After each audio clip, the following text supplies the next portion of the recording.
Very good, Becca. We'll call the meeting to order at 5:30. First item on the agenda is approval of minutes. Commissioner Williams, I move to approve the minutes from the April 10th meeting. Is there a second? Commissioner Stockamp seconds that approval. Okay, thank you. Is there any discussion? Okay, all those in favor say aye. Aye. Aye. Opposed? Carries. Public comment for anybody that isn't here on anything on the or what's otherwise on the agenda. Is there anybody online? All right. First action item is a public hearing on clear and objective housing amendments, Goal 5.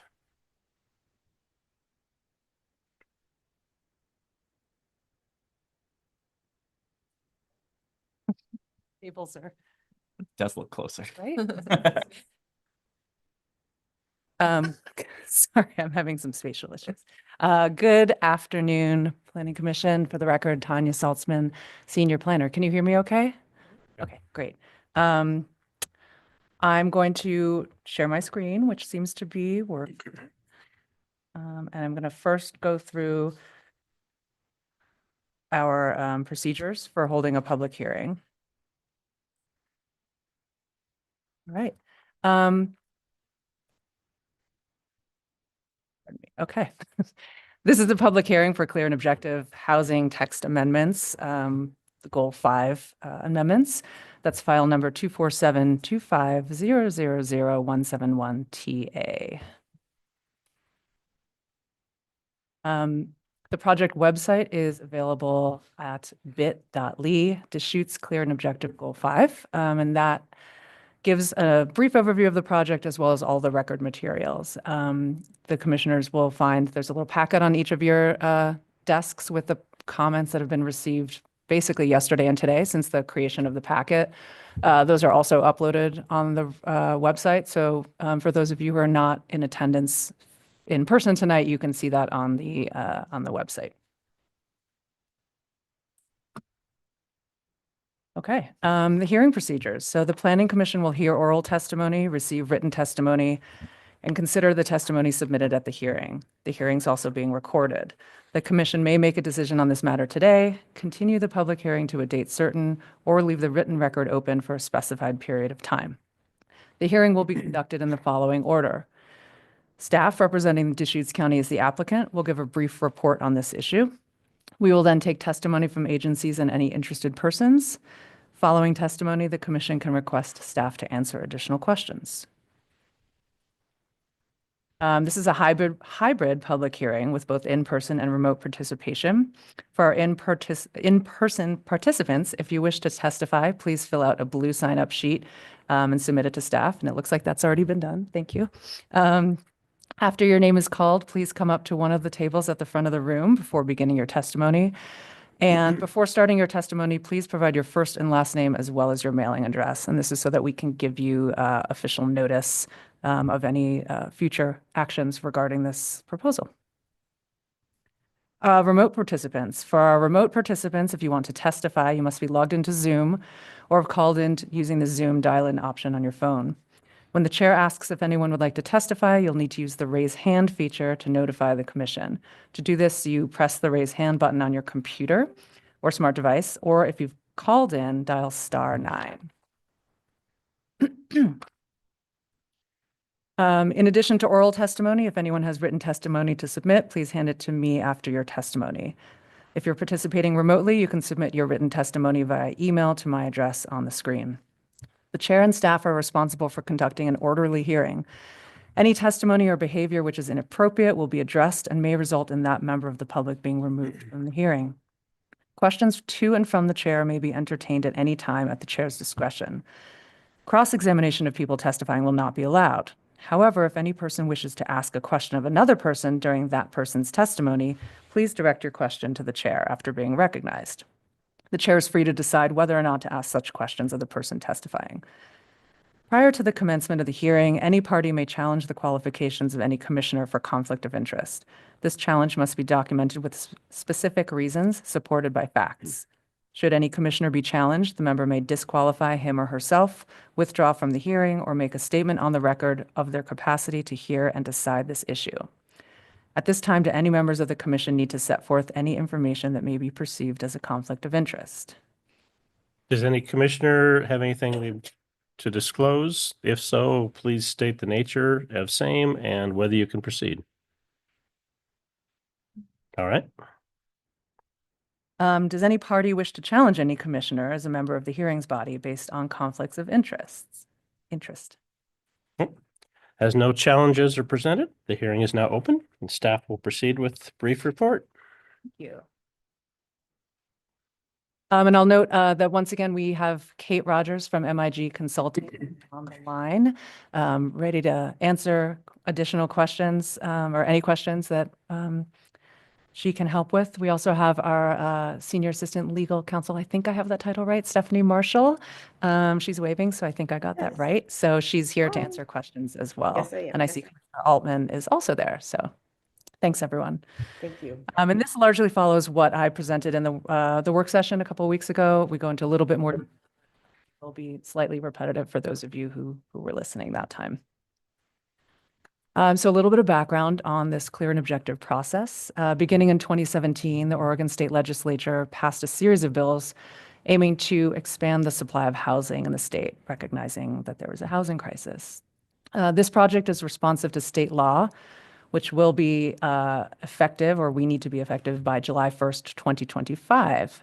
It's designed to support housing supply through limiting local governments to, quote, clear and objective standards for housing development. What this effort does, it avoids or attempts to avoid discretionary code language that may discourage needed housing through unnecessary cost or delay. So in other words, just making things as predictable as possible by reading the code. Clear and objective standards generally use terms, definitions, measurements, and procedures that provide for consistent interpretation. So 5 people could look at the same piece of code and it should be interpreted that same way. There's no discretion involved. There's no need or ability for the reviewer to exercise discretion in application of that standard. Some of these terms include things like compatible or adequate. What does that mean? That appears a lot in our code, as we discovered, and this is an effort to rectify that and provide a clear and objective alternative to those terms. The statute allows local government to offer a discretionary review path as an optional alternative approach to the clear and objective standards. So we've gone over this several times with this module and previous clear and objective modules. In many cases, we have kind of a fork. We have 2 options, a clear and objective option and a discretionary option. This provides for flexibility for applicants that choose, for whatever reason, to not follow the clear and objective pathway. Yes, and in most cases, the discretionary alternative is largely something that has existed in the code already in some capacity. So on to the proposal and the methodology of this module. Language throughout the code affecting the development of housing doesn't currently meet the identified thresholds for clear and objective standards, as I've stated. We did an audit of the code and flagged those kind of hot words that are not clear and objective, and this is how we're dealing with it. Just what I said, we identified areas of the code that are not in compliance, and here we are. This is the 3rd amendment package. Module 1, as you recall, were the definitions, and Module 2 were Title 17. And these are going to address provisions of Title 18 that are related to Goal 5 protections that affect housing and housing development. In general, Goal 5 pertains to natural resources, scenic and historic areas, and open spaces. Although not all of those are addressed in this code, historic resources are kind of their own separate thing. We've preserved all existing uses within the code while modifying or clarifying language that doesn't meet clear and objective standards. The general approach is to retain existing regulations where possible. This, is some consistency for people who are already familiar with the code. And like I said before, in many sections with discretionary language, we're proposing a 2-track system. So the discretionary path and the clear and objective path. In certain cases, we're tidying up the discretionary path just a little bit, but most cases it retains how it's been, and the clear and objective is the new path. So on to the amendments. As I noted, Goal 5 governs natural resources, scenic and historic areas, as well as open spaces. So the provisions that we're addressing in this package address the Title 18 Goal 5 section. So that includes the landscape management combining zone, wildlife area combining zone, sensitive bird and mammal habitat combining zone, rimrock setbacks, and wetlands and fill-in removal. There are some provisions that are in our Title 19, which is kind of a ancillary chapter of our code that mimic a lot of the Title 18, but we're going to, as I noted last time, we want to pin down the Title 18, and then at some point we'll go back and apply the changes that have been done to Title 18 to 19. That was just a cleaner way for us to do it without everything getting too confusing. This amendment package also looks at cluster and plan developments. And this is important, and I emphasized this last time, and I'm going to emphasize it again. The proposed amendments do not alter the county's acknowledged Goal 5 inventories or impact areas.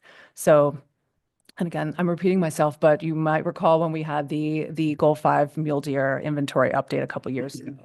That was very, very different from what we're doing tonight. That was a project we were actually looking at the shape of where that protection area was, literally the polygons on the map, and then the rules that applied to those areas. So what level of protection did we want? The goal is to maintain that same level of protection, not play with that shape whatsoever. It's just trying to essentially create a code patch that is supposed to be, as best as we can do, like for like. So we're making a clear and objective version of the protections that are already there. So we're not changing our values, one thing related to another. We're not changing policies. This is not meant to be a policy change. It's just meant to be a technical code patch. And it's hard. So I just want to make it very clear that this is, it's not necessarily a referendum on the content of those inventories and, the shape of those polygons. Where the existing provisions include subjective language, we've included alternative clear and objective provisions as a second review track, as I've noted already, allowing the applicant to select which set of standards they'd like their proposal to be reviewed. And this echoes the way the Title 17 amendments were fashioned as well. And now I'm going to turn to our consultant, to Kate, to go through some of the examples and just tell me when I should advance the slides. Perfect. Thanks. Thank you. Thanks, Tanya, and good evening, commissioners. So I'm going to go through a couple of examples that really just illustrate the types of solutions that the team came up with to convert the existing, sometimes discretionary criteria into clear and objective standards. So the first example is in the wildlife area combining zone, which you are probably aware, the zone is intended to conserve important wildlife areas in the county, including things like the winter deer range, the significant elk habitat, antelope range, and deer migration corridor. And so one of the existing design standards for new construction of new dwelling units in that combining zone area is that all dwellings must be within 300 feet of an existing road.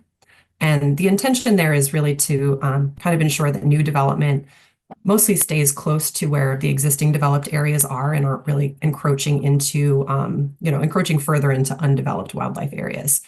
But the existing code language does allow some exceptions if you can kind of demonstrate that your site design, maybe you're a little bit further than 300 feet, but it equally or better protects the habitat and migration areas.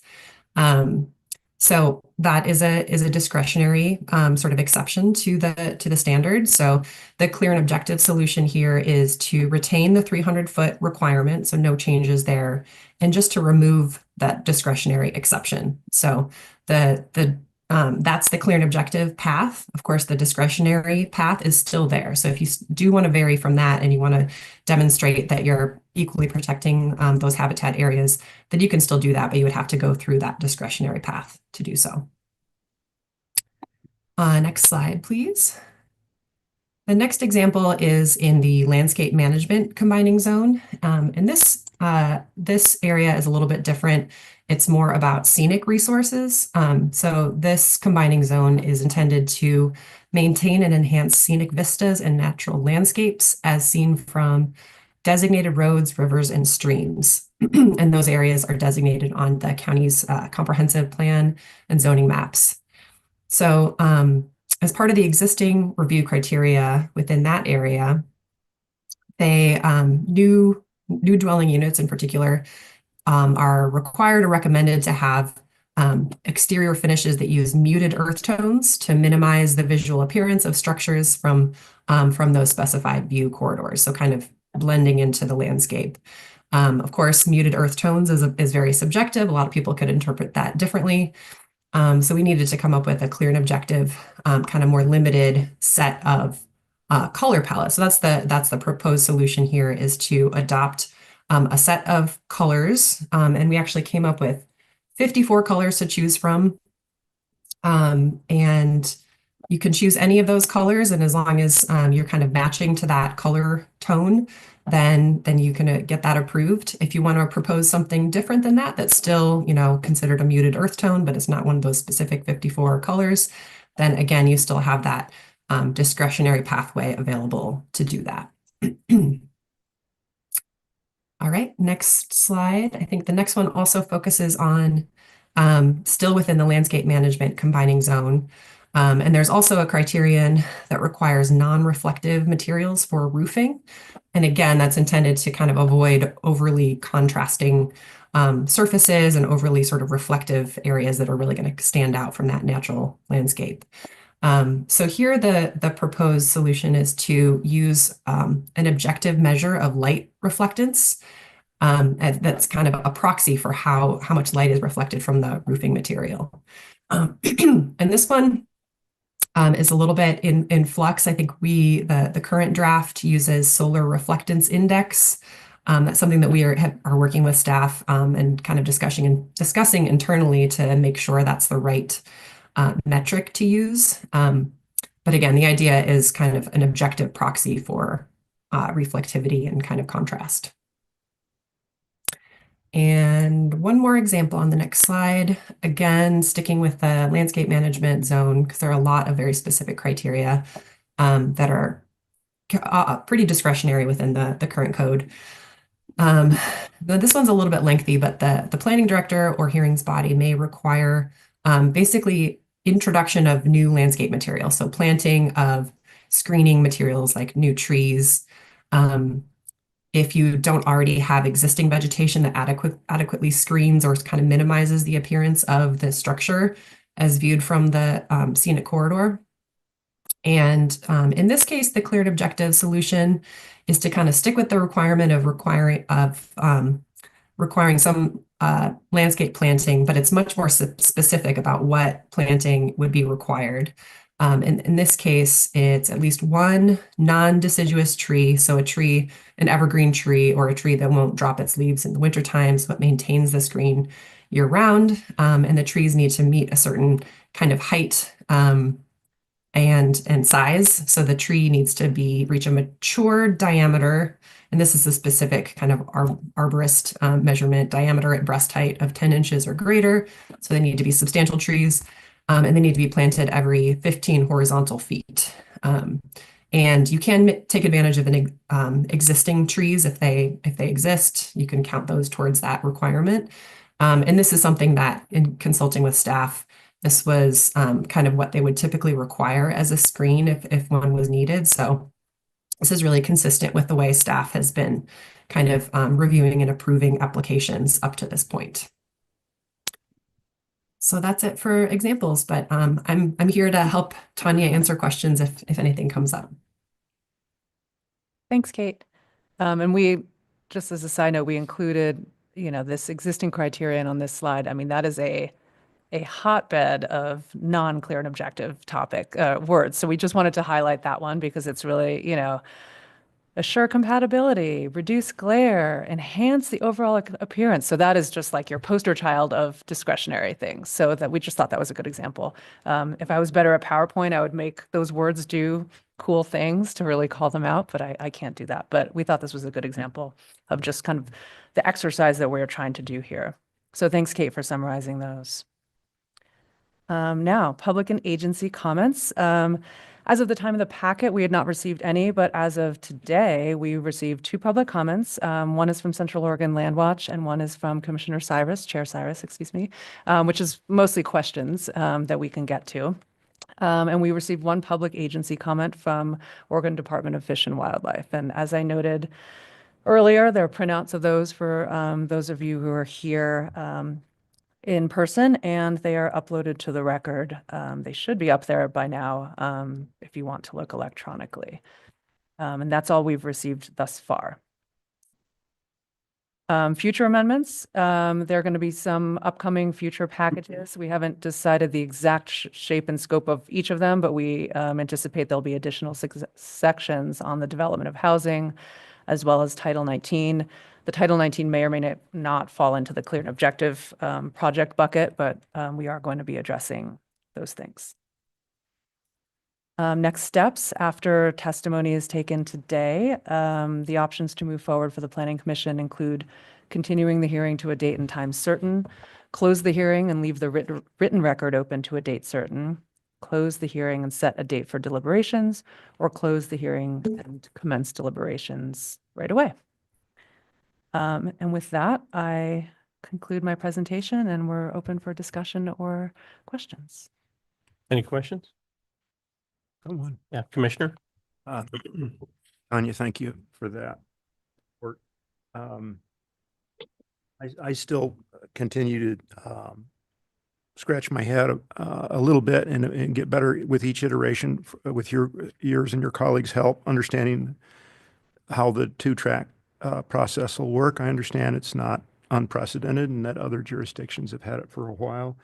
So my question in line with that sort of general line this time is, I understand from, it was either you or Will or Peter, one of your colleagues earlier, that that decision between the discretionary and the clear and objective track will be of an a la carte nature. So that if an application or a proposal comes before the county, applicants would presumably be able to choose criterion by criterion, whether they want clear and objective or whether they want the discretionary pathway. And if I've got that wrong, let me know, but that was my understanding. So now I'm wondering, how would an application or a proposal be structured in a way? Do they go criterion by criterion and select which pathway, or how would that look? And perhaps my premise is wrong and it's not a la carte as I understood. Yeah, thank you.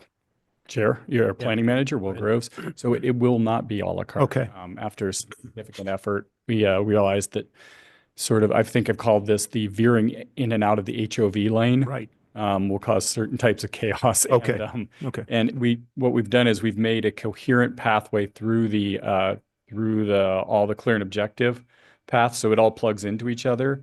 But trying to ensure that all possible a la carte options would continue to be coherent with each other was just beyond the scope of this project. It may in the future we may be able to tighten that up in some ways, but at this point, basically, you're going to sign in the beginning and say this will be a clear and objective application, and then you have to, every time there's a fork, you have to take the objective fork to maintain that application type. Okay, that answers that, because my mind was going exactly as you described it. It'd be somewhat chaotic. Mhm. Then if I may, Chair, just a quick, Sure, yeah. so just along those lines then, so again, just to reinforce this, clear and objective in most cases are not going to, or maybe in all cases, we'll see how the rest of the packets play out, but they're not going to, by their nature, they're not going to provide for this discretion or exemptions or, so it should be a relatively simple review process. It conforms to clear and objective, or it doesn't. That's correct. Although, it can be tricky, as you can see, we'll be working in the next module with Tarek on kind of our subdivision, a very short piece of code that said subdivision shall be orderly has turned into 2 pages of what orderly means and has required, a number of, professionals, technical professionals, biologists, engineers, other external experts to at least sign off on that. So the county's discretion has been removed, but, when you try to spell out what orderly entails, it can get quite long. We were really always designed with a sensitivity to this. We know that the overall goal is to make this easier for people to apply. But you'll see in this package, for example, we think about the ordinary high water mark. So if you're going to build next to a river, you have to be 100 feet away from the ordinary high water mark or get certain exceptions under the current code, under the discretionary path. It turns out that where the ordinary high water mark is, there's a Western U.S. Army Corps of Engineers manual that's 231 pages. And in the end, it's like, hey, you can try these sorts of things to decide where the ordinary high water mark is. And then, where that falls on a property, you would need a biologist, a surveyor, whereas right now we go and we're like, is it basically wet there? Are you kind of 120 feet away? Cool. So the complexity of being clear and objective and being precise and relying on experts rather than, asking a planner, does it basically seem sane? There's a lot of times it's so obvious, you're 140 feet from the river. We don't need to figure out where the last couple inches of the ordinary high water mark is. And so the clear and objective sometimes is more cumbersome than I'd like it to be. Yeah. So if it ends up being an easier application type for people, some of them, not all of them, I wish it felt like I don't know, again, I'm going to go the HOV lane metaphor. I've been completely parked in an HOV lane going through San Francisco, just the same as the other 4 lanes. So we're doing our best, but it's not always as easy as I'd hope. And some of it, I think, would involve policy choices to go back and maybe have the county be less diligent about some of this stuff. We definitely have, over time, there's been an urge to write regulation that tries to keep people, kind of future owners of property from having certain hardships and heartbreaks associated with things. And, certainly people in Texas, you buy a property and, they don't even get building permits and somehow they keep getting up and going to work in the morning. So there's obviously a spectrum of regulation, and this clear and objective is intended to mimic the current approach to regulation in Deschutes County.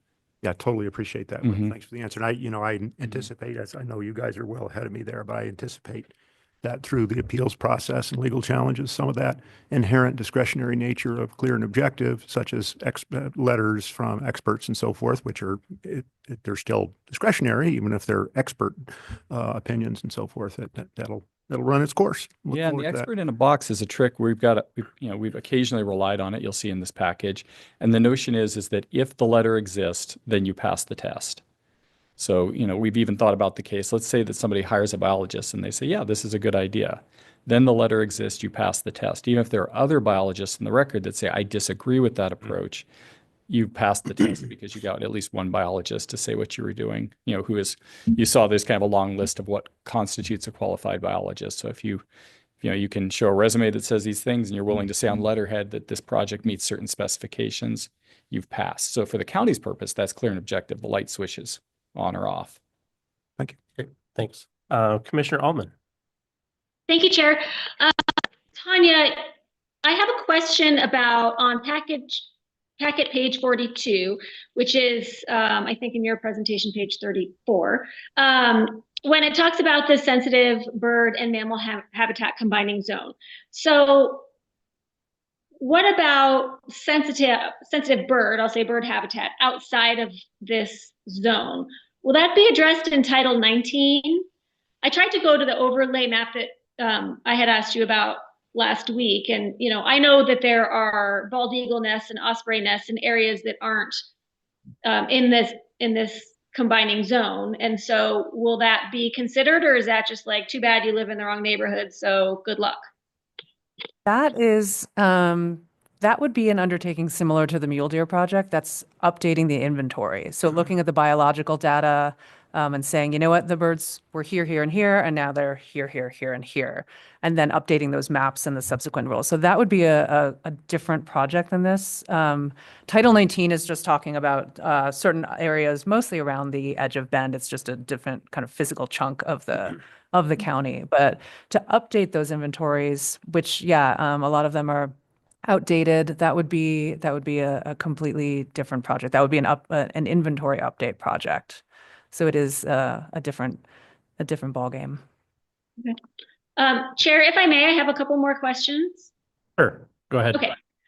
So on page 73, it talks about, it's back to Habitat for Sensitive Birds. Underneath that subheader, it says sorry, I need to make my page bigger. The proposed clear and objective approach requires that new roads or driveways be located at least 500 feet from the sensitive habitat site. Would that be a 500-foot radius, or just in a straight line to where a corner or the corner of the driveway would be, or the boundary of the driveway, or is there more definition that's needed there? I'd have to, do you know the answer to that, Will? This is actually the finding, so it's not the code language. I'd have to Oh, look at right. Yeah. it's not as specific here. Give me a moment. Yeah, we can flag this for follow-up. My understanding, at least if you're writing, is that it would be a radial buffer. That would, I would These nests assume are so pointing- well. And other language previously did say radius each time it indicated a distance, but since it wasn't mentioned here, I was just curious. We need it there as well. We'll definitely take a look. In general, this findings document that's at the end, it's intended to be in more plain language, and it doesn't always get quite as specific as the code, but that can be a flaw, and we can certainly make that more specific to directly echo the code. And then with regard to what Kate was saying about solar reflectance, would that, using that measurement, be in conflict at all with ensuring access to solar energy, which is noted later? Actually, that's a Title 17 question. Never mind. Yeah, it's here as well. I can speak Okay. to that. We Okay. were concerned that solar panels would be, when they were being installed in other projects, that they'd be a source of glare for neighbors. But in fact, it's their very job to capture all the light they can. And so they have very low reflectivity, speaking. Okay. And I don't think that there would be a collision between these. And moreover, we haven't historically regulated solar panels with, so we're looking at roofing material rather than we've chosen as a matter of policy. And I think it makes sense in the context of the code not to see solar panels as a roofing material. So True. Okay. it would be Understood. regulated the same and would not be, we wouldn't even bother to check if they were compliant with this requirement, as is the case now. Right. Understood. Okay. That's it for my questions. Thank you very much. Yes, thank you. Anybody else? Yeah, go ahead. So for Vice Chair Altman's first question, I felt she was asking not necessarily sensitive bird zoning, but there's a nest that's not in a sensitive bird zone. It's just out of luck. Build how you want, so long as everything else meets clear and objective. I can dig in here a little bit. So some animals or birds are subject to eagle regulations that come out of the Code of Federal Regulations. And so there's an independent regulation and enforcement mechanism for those. So if you have certain types of eagle nests, regardless of them appearing on the county maps, you have obligations to the federal government in association with those. For other nests, if you think about our mule deer process, and this is why that came up, when you think about Goal 5, we start out by deciding what the resource is and then making an inventory of it. What do we care about? Where is it? And so, in the previous process, there was a question about should the mule deer inventory, the area that's mapped, should that be expanded? And we're well aware that the sensitive bird and mammal habitat maps are outdated. Some nests have been abandoned, some trees that were snagged or fallen over in the time being. Birds have started to move in and use other nests. And so one of the things that ODF&W has been interested in, but at least to date, the board has been less interested in, is going through a process to update those maps so that new inventories would be put in. And so if you look at the EC's analyses, they're per bird nest. So there's a nest at this point. It's typically been used by osprey. Here's what we do to protect it. And so, an effort to expand the inventory would be a significant and separate action that would be identifying new nest. But these rules, should the nest be identified, in addition to the specific findings for that nest in the EC for that nest, these rules would apply on how you would develop around them. Did that get at it? So no new nests in this process. They're out there. We know they're out there.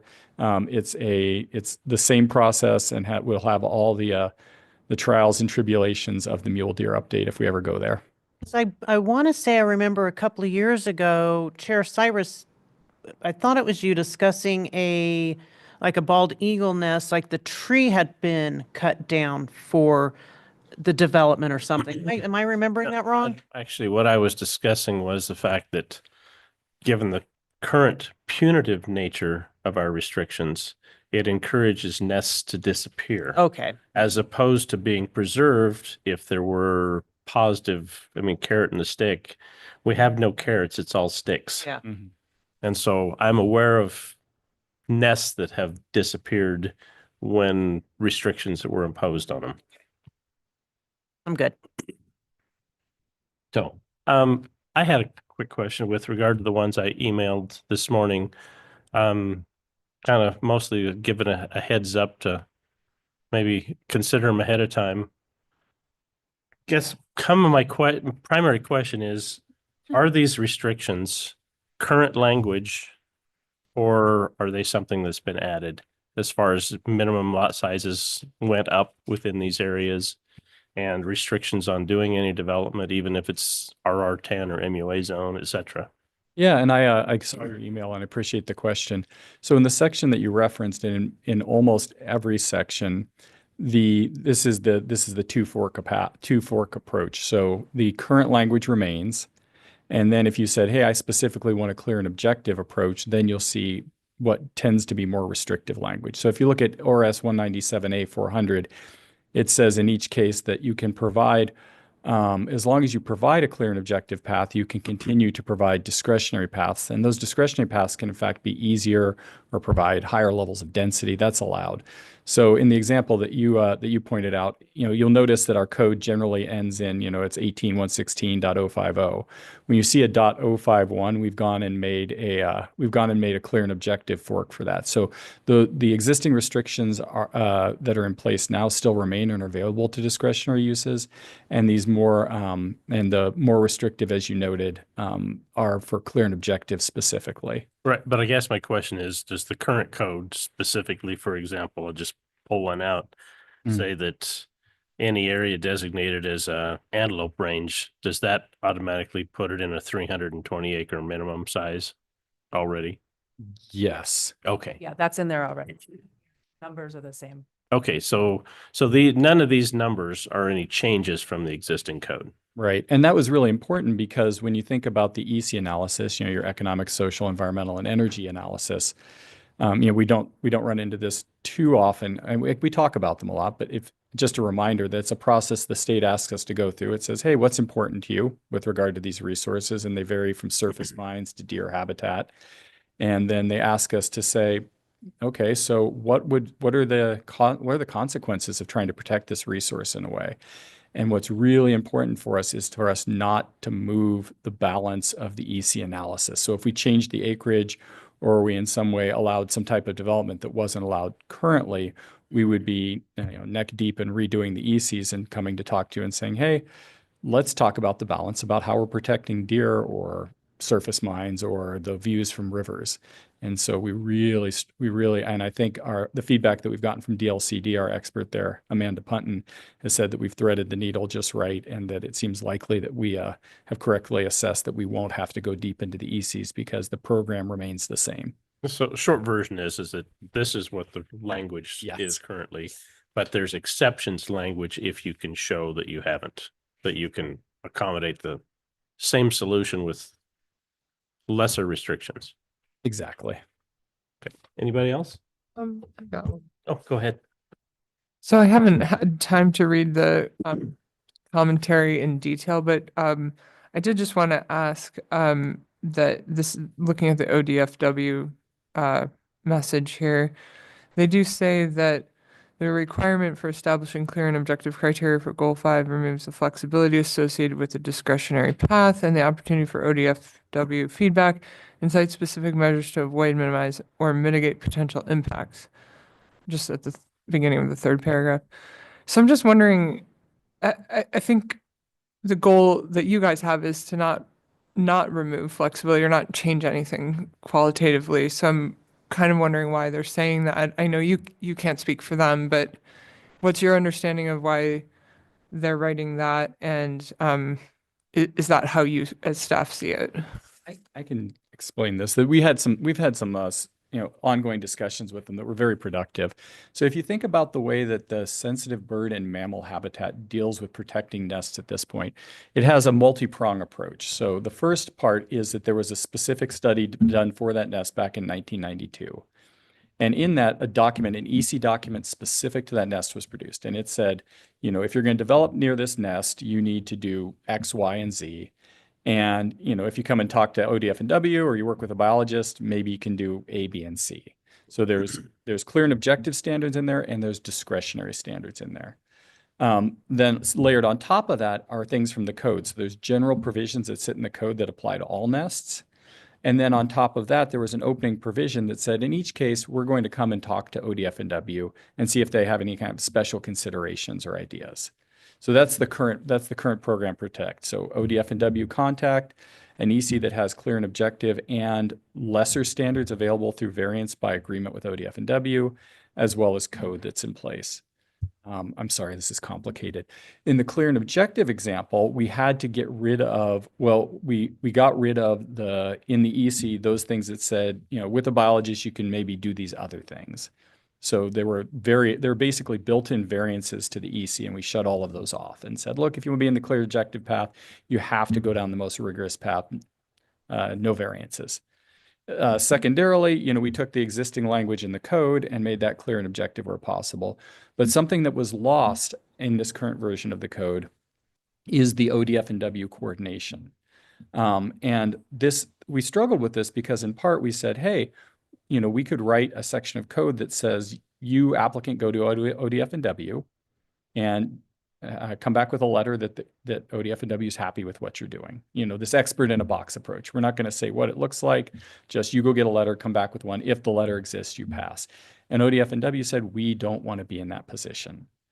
We don't want to be sort of acting as the applicant's consultant or find ourselves in kind of the political struggles that come with approving or not approving an application in that way directly. They are supporters and commentators to our process rather than regulators. And so as much as we tried to loop them into providing pro bono work for the county, they didn't have a lot of interest in it.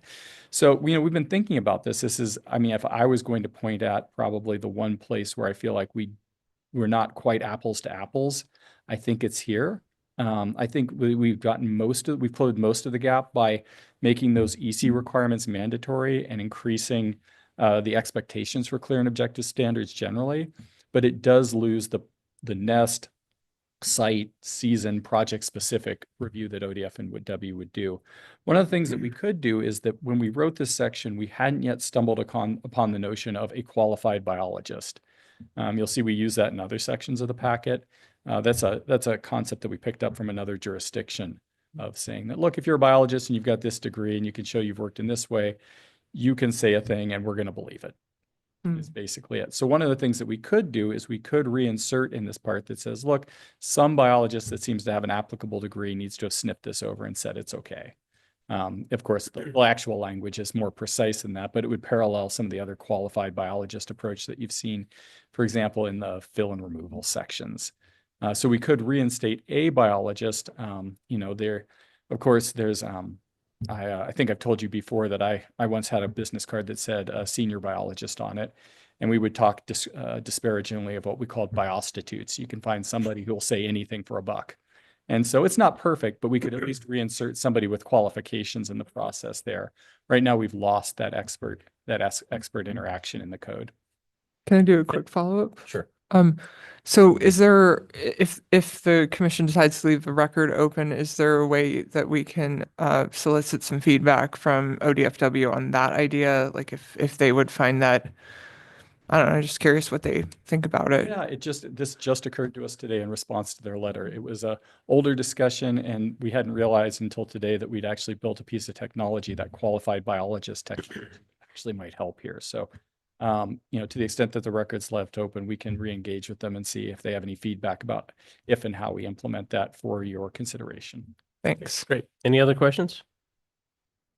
Oh, yeah. Commissioner. Yeah, mine's in the packet. It's 50 of 200. The code, it's 18.116.400 land divisions. Clarifying question on it's 3 and 4 in it. It ends with, I'll just read out one. So in the MUA 10 zone cluster and plan development shall be allowed an equivalent density of 1 unit per 7.5 acres. And plan and cluster developments within 1 mile of an acknowledged urban growth boundary shall be allowed, a 5-acre minimum. In both of them, it says within 1 mile of an acknowledged urban growth boundary. Does this mean no more cluster and plan developments out if they're outside of that 1 mile radius of an urban growth boundary? Would appreciate clarity on that. Oh, interesting question. So this is the exact language that sits in the code today. Mm. And it was drafted and we have written and implemented it so that it basically that anywhere you get 1 unit per 7.5 acres. And when you're within 1 mile, you get 1 unit per 5 acres. So you get a density bonus when you're within the radius. So that's just clarifying if you're closer. If you're closer, you get Oh, okay. get a better deal. I was just reading because I wasn't sure if it was saying like if you're not within the 1 mile, like so. Great question to ask. Sometimes where the comma is matters a lot. Yeah, thanks for clarifying that. Appreciate it. Great. All right. We'll open the hearing then. Or actually, I guess we are open, but we have Casey Roscoe. Welcome. Thank you. It's lovely to be here. Limit it to half an hour or less. Yeah. Thank you for that. Okay. Hang on, I just wrote myself some notes.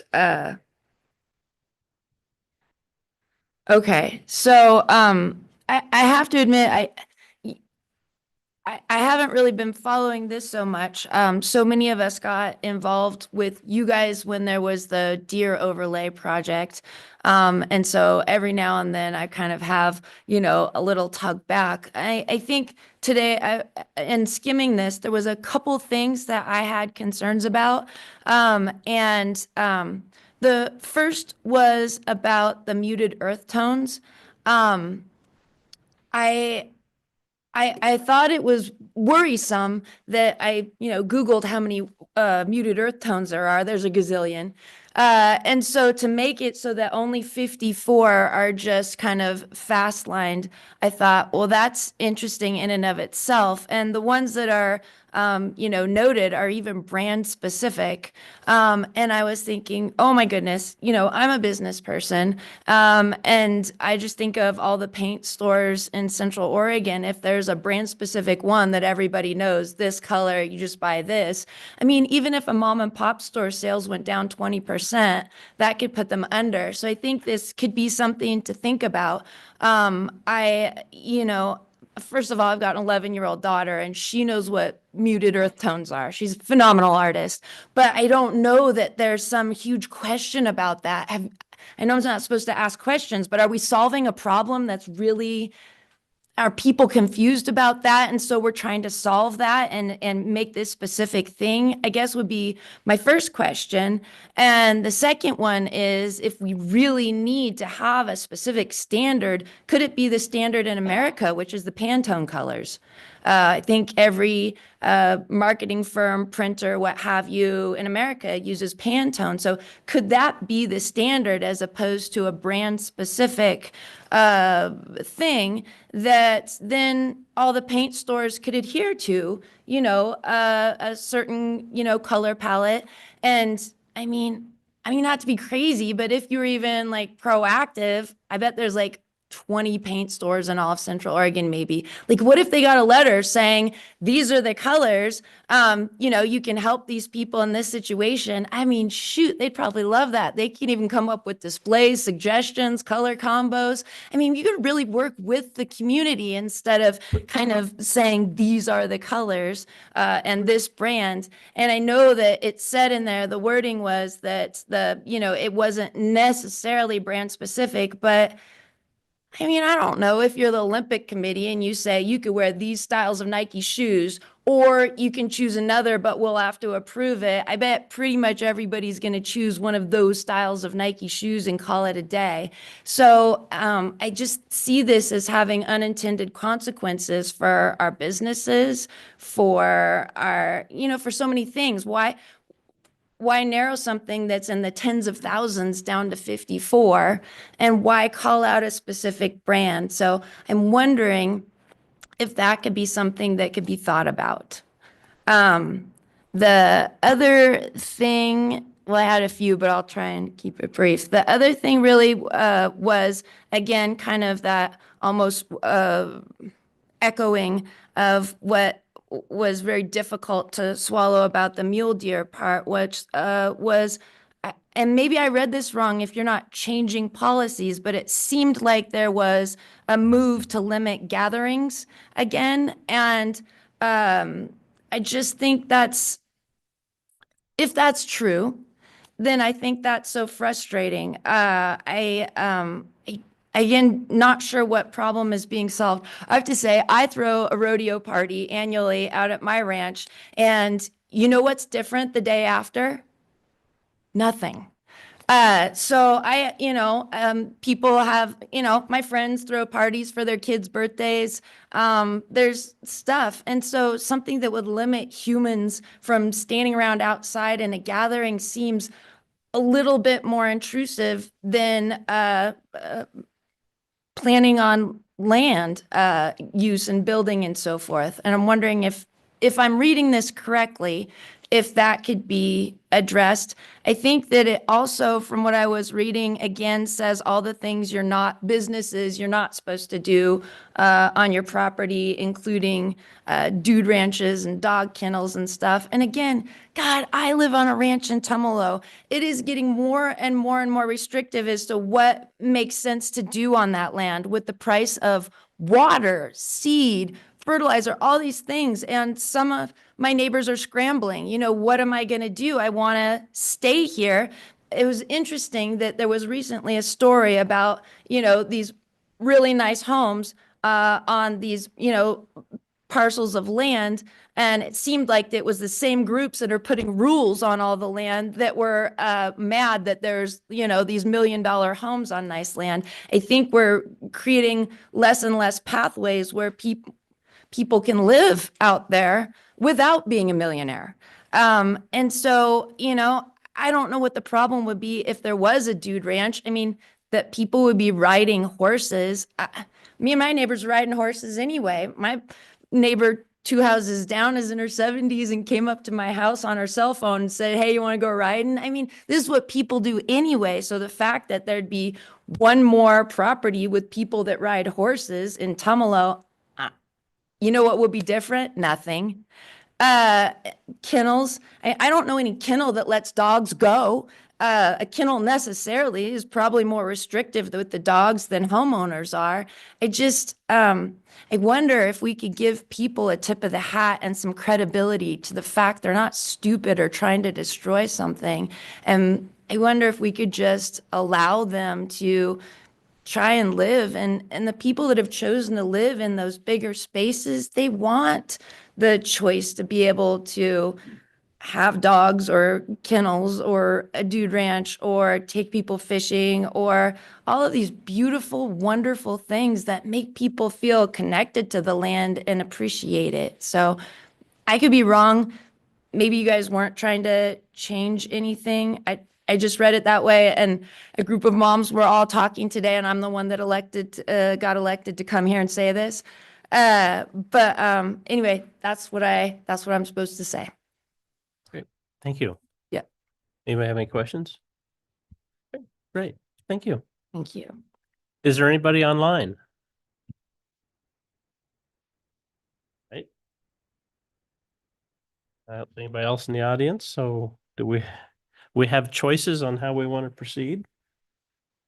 Put that slide up if that's helpful. Does anybody have a motion?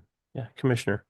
Commissioner Williams, I would move to close the public hearing, the oral testimony, leave the written testimony open until Wednesday, April 30th, close of business, and set deliberations for the first meeting in May.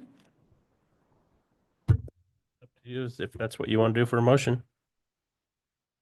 Is there a second? I second that motion, Commissioner Stockamp. Okay, it's been moved and seconded. Is there any discussion? Oh, go ahead.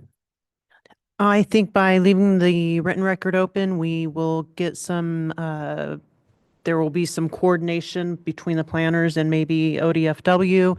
Some answers will be clarified, and that information can be provided prior to deliberation. All right. Anybody else? I was just saying that seems like adequate time. We received a couple comments today. Be nice to, I was able to look over at Landwatch because that one was yesterday in the record, but with what ODF and W put in, does a week feel like enough for staff time to talk with ODFW? Because I know that was something we were discussing. So, but yeah. From my standpoint, yes, they're usually pretty quick to get a hold of. I don't see why not. Yeah. I don't know their schedules, but they're usually pretty quick and they're aware of these proceedings. So Okay. that would work for staff. Any other discussion? All those in favor say aye. Aye. Aye. Opposed? Carries. So just to repeat back, we will keep the record open till 4 p.m. on the 30th. Is that what you said? 4 p.m. Sorry. 4 p.m. on Wednesday, April 30th, and commence deliberations on Thursday, May 8th. Yes. That's Great. mostly for my own, yeah. Thank you. All right. Thank you. And Next thanks on the again to our agenda. consultants. What's that? Thanks again to our consultants for being here. Yes, thank you. Okay, next on the agenda is deliberations on Title 17. I might move over there if my battery gets a little bit lower to get plugged, but good evening, commissioners. For the record, Tarek Rawlings. I'm the senior transportation planner with the Community Development Department and the Road Department. Tonight, just as the chair pointed out, is deliberations for Title 17's Clear and Objective project. This follows the continued public hearing on April 10th.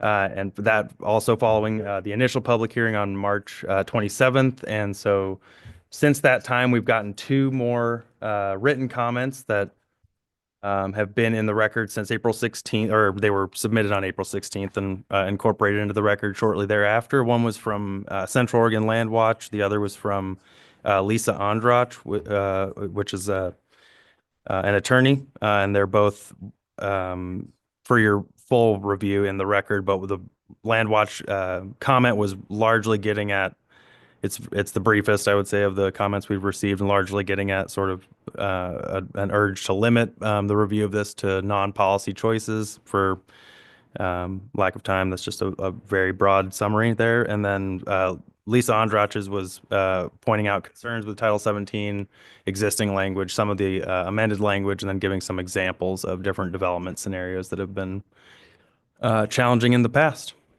And so just kind of with those updates, I'd be happy to go into deliberations or answer any preliminary questions you have, or go right into it. Anybody have any questions? Okay, let's get started. Sure. Sounds good. Wait, I have a question. Oh, sorry. Go ahead. Sorry. That's okay. I didn't raise my little hand. Tarek, to follow up on the public comment that you just referred to, I'm trying to find my notes aren't working. From the attorney who sent the comments, and it looked like it was a difficult case to work on. Weren't discretionary standards applied in that case? I mean, we don't have clear and objective standards yet. So was that case just sort of an anomaly of unfortunate communications, or There's, do you have an you answer know, for that?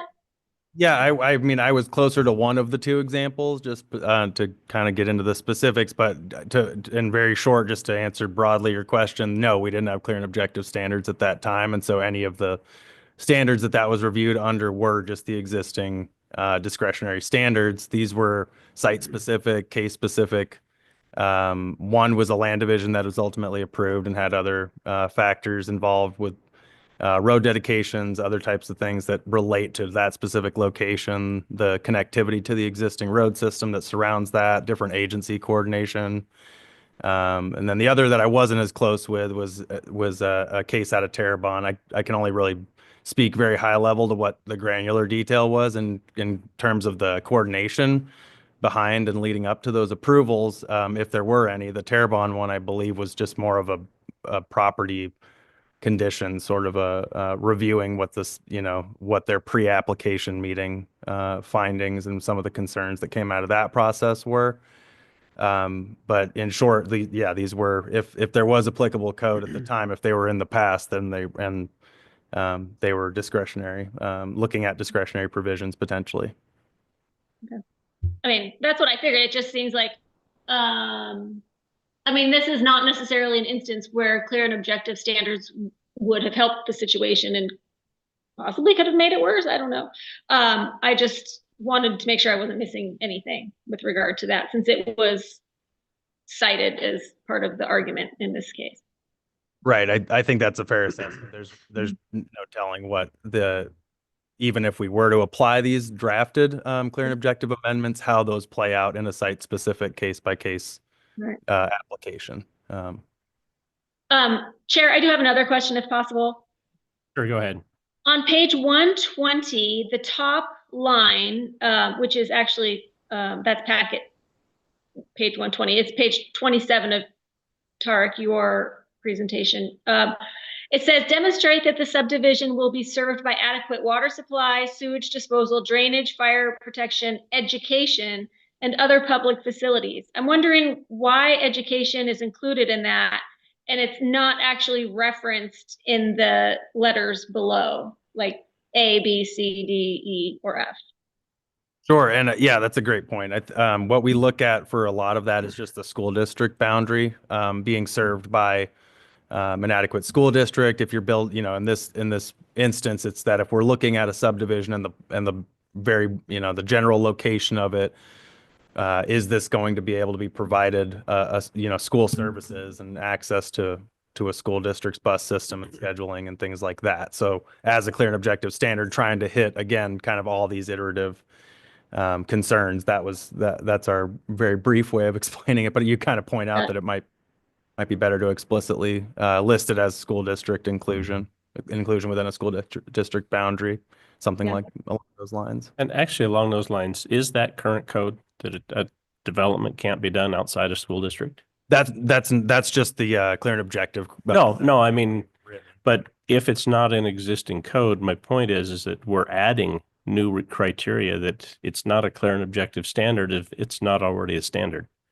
I think so just to get at adequacy, I think when you have a squishy enough term like that and you try to enumerate out what every angle of that might be, in this instance, it's not, it's probably not even an exhaustive list of what adequate might be for what a subdivision should be provided in terms of services, connectivity, and things like that. But that's one factor that the internal coordination team came up with as a consideration. I guess, I mean, when I look at services, I consider utilities. I mean, water, power, phone, those type of things, as opposed to, I mean, is it in a library district? Is it in a recreation district? Is it, I mean,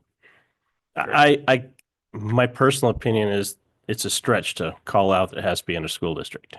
I think that's a fair point. I think that there's the discretionary piece for broad things that really don't have to, have this extremely specific list. And then And then you're right. I mean, just when it comes down to clear and objective, some of those things get really exhaustive, the big lists that we come up with.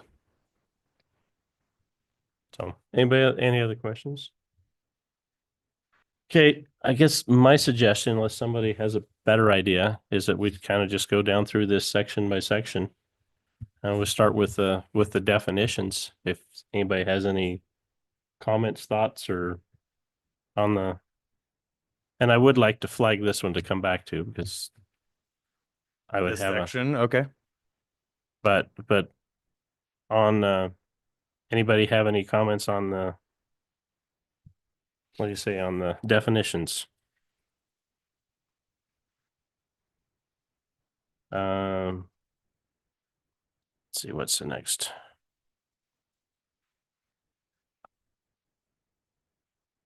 Next one passed.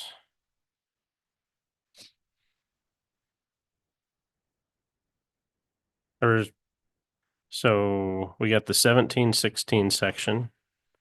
Anybody have anything in the 1716 10? Can you say what type, what Oh, sorry. subject matter it is? It's page 113. I don't have the packet. Oh, I don't have a computer. oh, okay. Page 113. That one is It's just application submission.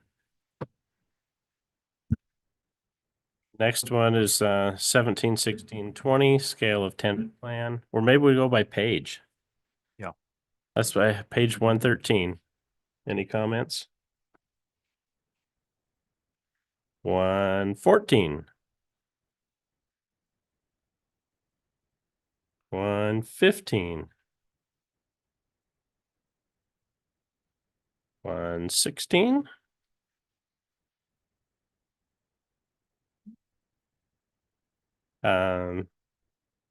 117. Let's see.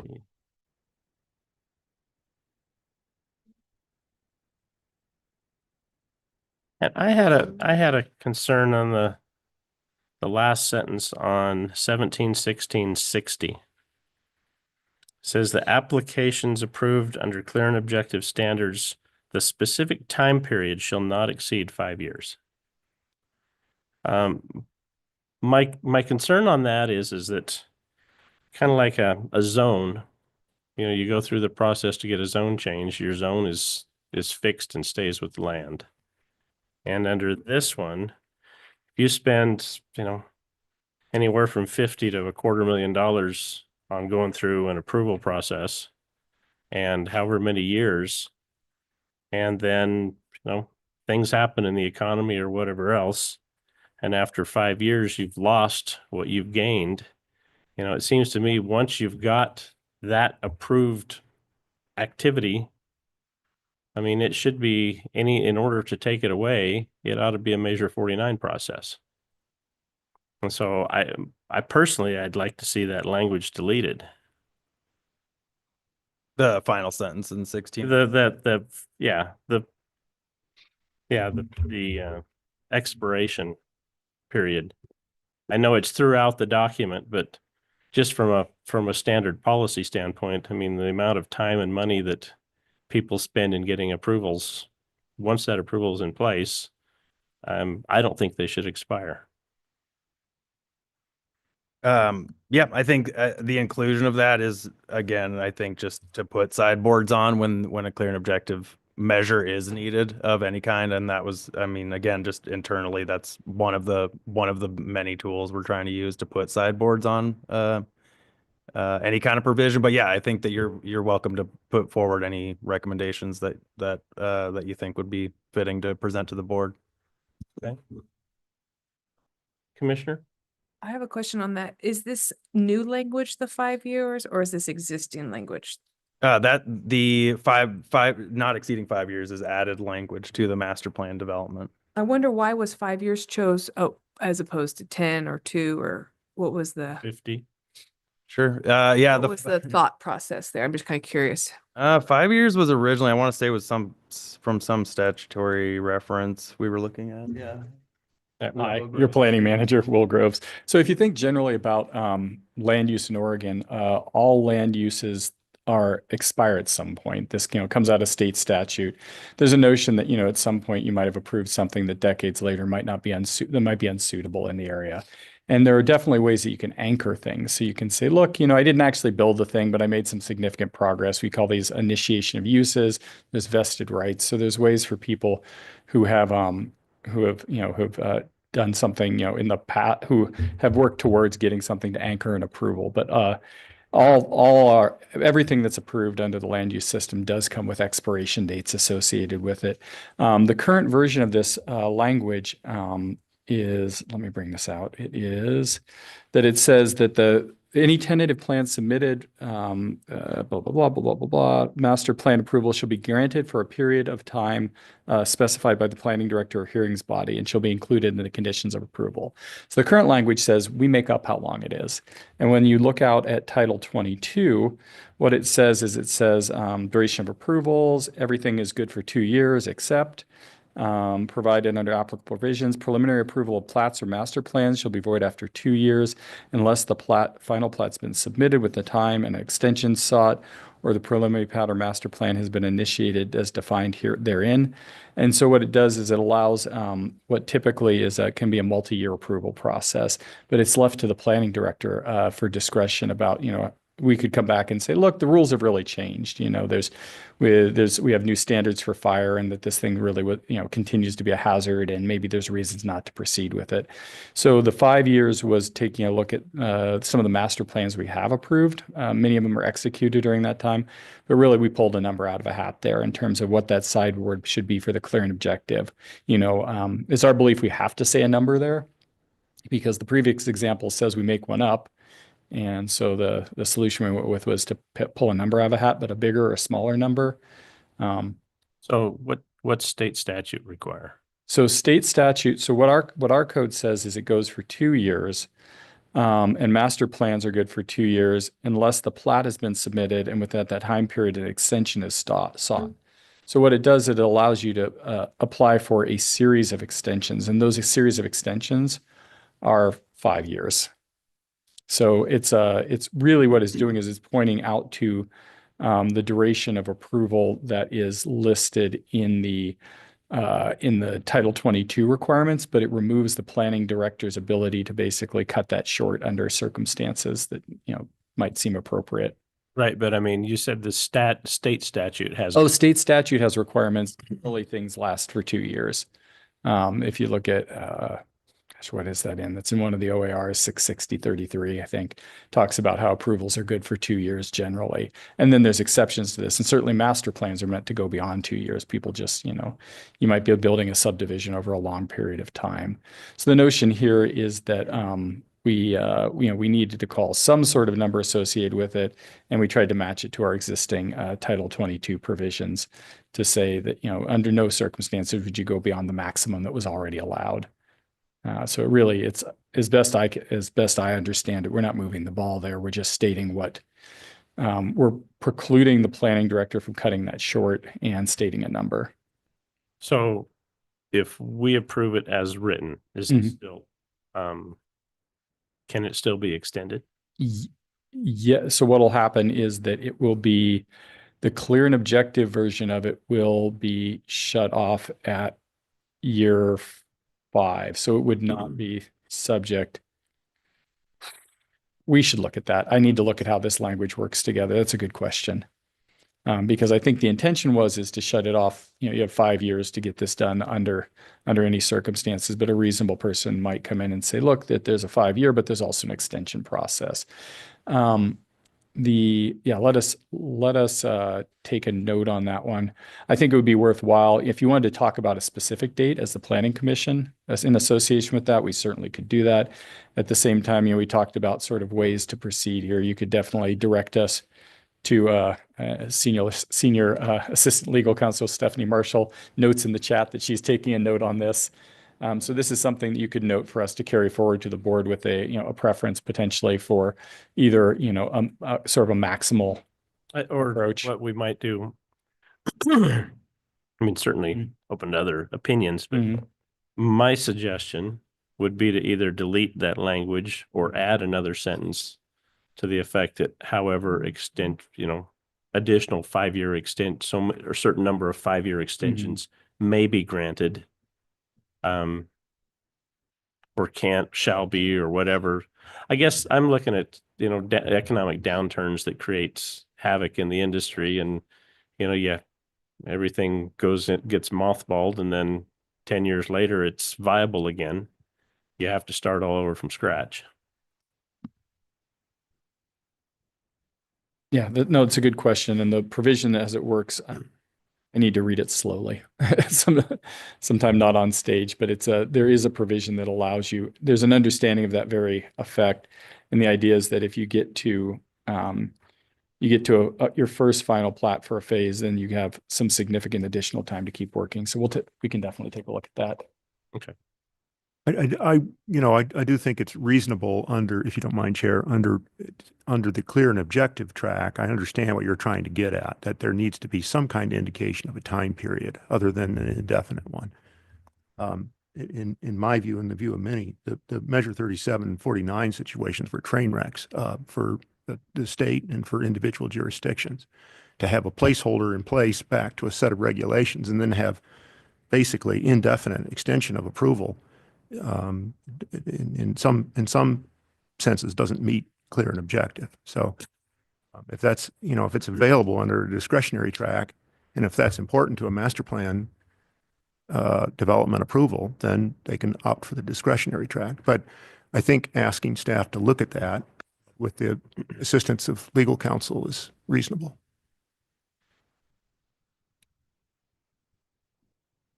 Okay. Any other comments on this section? Yeah. I was just kind of curious because I'm not an expert in this. I even know you have a lot more experience with this kind of stuff, but I've been like a player or a bystander, I guess, in some of these situations where, well, if you put up a power pole, that buys you some more time. If you do this, and I've been a part of where it's like you do these very minor kind of things, but you need to do something. Would that works in this situation where? Yeah, so it talks about at the end of the section, this is out in Title 22, that talks about how master plans may be extended. And it says that if you have a preliminary, so you come in and you say, hey, in theory, we'd like to make some lots, here's how. And generally you have 2 years to do something. And that something that you have to do within 2 years is that you have to submit a final plat. Here's our lots, they exist. Or you can seek an extension, which lets you seek a series of extensions, or you have to initiate it. So let's say that you didn't. So one of the things you might do before you come in with you've gotten preliminary approval and you're not going to do any bonding. So you're required to pave the roads before you record your plat. So you've gone out and you paved the roads, but something went sideways and 2 years got by you and you didn't actually record the plat. The lots don't exist. You'd have a good argument to say that you had in good faith initiated the use and could then proceed on an indefinite timeline. You basically, hey, I essentially crossed the finish line. I get to keep going. So this is very much what you're referring to, in that where you can show that somebody's made a good faith effort without reaching the literal endpoint that was designed in the permit, that they can proceed. So that's built into this, and it's exactly what you're talking about. Okay. Any other comments on that section? Okay, page 118. 119.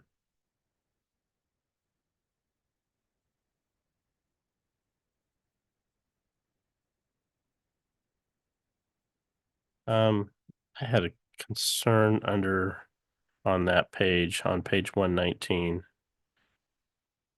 Under B1A. Written confirmation from the Oregon State Fire Marshal or responding fire protection district verifying the tentative plan complies with applicable fire regulations and best practices related to fire and wildfire safety. That seems super ambiguous for a clear and objective standard. Yeah, sure enough. And I would say that in B1A in that case, so the way that it's set up is that this is the expert in a box, where where the fire marshal or responding district would say on letterhead, this complies with applicable regulations and best practices. If they're willing to say it, we would check it off.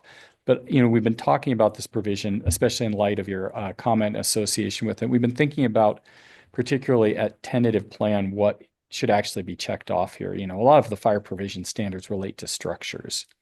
But at the time of tentative plan, we're really thinking about access. And so we, at least internally, had been thinking about, in response to your comment, maybe boiling this down to, instead of having some sort of feedback from the fire marshal, is saying that for the clear and objective criteria, you would need to be you would need to have a responding fire district. If you're going to be outside of a fire district, you would need to come through a discretionary path to do that. And secondarily, that if we put any restrictions here, they would be sort of the standard, width grade 75,000 GVW road standards. So some of the very basic stuff that comes out of the fire code that says, look, if and hammerhead turnarounds or something similar, to say these things, if at minimum, you're in a fire district and we know that the vehicles can physically get to these lots, that's what's appropriate at tentative plan stage, rather than something that's a more in-depth review. And I think that makes more sense, because Mhm. And you shouldn't, I've actually reached out to our fire chief about these type of things. He flat out does not want to be bothered by a bunch of letters and requirements and requests to add more busy work. His comment was, it's not his job, and it's planning department's job to follow up with that kind of stuff. So I guess something along the lines of verifying that it is within a fire district, there's maps to do that. The applicant can certainly show that. And to your road standards, I think that makes more sense than bothering all the fire chiefs with land use applications. Yeah, that's exactly it. You could imagine, exactly kind of parallel to the case with ODF and W in our previous discussion. You can imagine you're the fire chief and you're in charge, and there's an application for a very controversial development in your district that, you could end up with, dozens of citizens arguing with you about what you should do in terms of the fire code, and it could become very political, which they very much want to stay out of. So I think we can do this in a clear and objective way that really captures the core of what this is intended to do. Previously you had asked about where that requirement for education came from, and it comes out of this as well comes out of, and this fire provision, it says that that 92 ORS 92-044 says that local jurisdictions, when adopting subdivision regulations, shall adopt regulations that deal with securing safety from fire, floods, slides, pollution, or other dangers. So we're supposed to think about those issues as we're doing this, and also to facilitate adequate provision of transportation, water supply, sewerage, drainage, education, recreation, and other needs. So that's actually state. That's state statute that we picked that up from. So it basically says you should do something about this. And in practice with education, we haven't done anything about it. I think what would happen is that we would, under that provision in the discretionary pathway, if a school district said, hey, look, school's full, we can't put any more trailers on this out in the soccer field. Like, we can't take any more students. We recommend a moratorium on development. I think that would be something that we'd input in here. They'd say, look, we'll be ready in fall 2027. That may or may not result in approval or denial of a particular application, but it allows us to think about, are those resources there? But in practice, we have not implemented that. The districts have always been available to accommodate additional students, especially, these developments, that the biggest ones we've seen are certainly, the 710 property development with potentially 71 lots. That's an enormous subdivision in terms of what we see in the county. And even that, isn't likely to generate a ton of students for the responding district. A lot of those tend to be houses that you have fewer kind of young families in statistically. This is the Caldera Springs example, for example. These destination resorts tend to come with a lot of houses, but very few school children. Okay. All right, next page, 120. Yeah, Commissioner. Yeah, I got a question on 2B. I'll just read the statement for it. So it says a written statement from a professional engineer registered in the state of Oregon, verifying the tentative plan will not result in any measurable drawdown of existing wells within 1 mile radius of the tentative plan lots over a period of 50 years. The first question is, how is measurable drawdown defined? Is it 1/10 of an inch? How'd they land on 50 years for that one then? That's a long time because there's so many factors that can factor into what's causing the water levels to be declining. So I just appreciate some clarity on that, especially the measurable drawdown. Yeah. Oh, go for Can it. I jump in there? I wrote this section. Mhm. I know that we've been thinking a lot about rural development and the effect of wells on it. And I tried to craft something here and I don't love it. I mean, in practice, what it says is there's a switch. You have an engineer stamp and the engineer has done some sort of analysis and they've done it over a 50-year period. The 50 years comes from OWRD is switching to a 50-year period of analysis. It turned out that historically they've been looking to a 1-year period of analysis for well drawdown, and that they were finding that they were, in fact, that those calculations were not, as I understand it, I'm not an expert in this, were not resulting in kind of correct outcomes at later periods. And so I tried to build something here that dealt with the fact that there had been a lot of community concern about well drawdown, but presently we don't regulate that. And I think this would be one, it'll be interesting to see where you go in your discussions for this. I know this is something that's been before you and interesting. And also this is one that I could see, I could make a strong argument for dropping as well, that this is a tough analysis and we don't regulate it now. And in fact, this is OWRD's role, and that, you know, maybe we shouldn't be sticking our nose into this. I would strongly support just deleting that section simply because, first of all, it's outside the county's lane to regulate water. And two, you'll never find a qualified engineer that will write such a letter. I mean, we measure wells on our property. They vary by day. They vary by year. I mean, if you take them, I mean, they're seasonally up and down. I mean, to find somebody that's saying that in a 50-year time period, they're not going to change, that's impossible, because they go up and down and are affected by a lot of outside forces, be it droughts or local piping areas or more juniper trees or whatever that nobody can control. And with the new discovery or verification of the huge aquifer underground, I mean our groundwater issues, depending on who you listen to, may or may not actually exist. I mean, shallow, yes, absolutely. You've got your local aquifers at the less than 1,000-foot level, but you've got the big one down deep that, depending on which one you're drawing it, you're tapping into. So yeah, go ahead. Did you say that you don't regulate it now? That's not,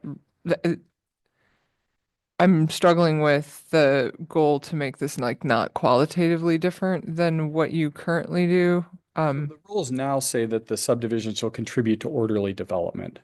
So let's say that we were having a application for a subdivision and it said, you know, what we're going to have as part of this subdivision is everybody's going to have Fountain Hills, Arizona style fountains that are, you know, pulling a bunch of water out of the ground.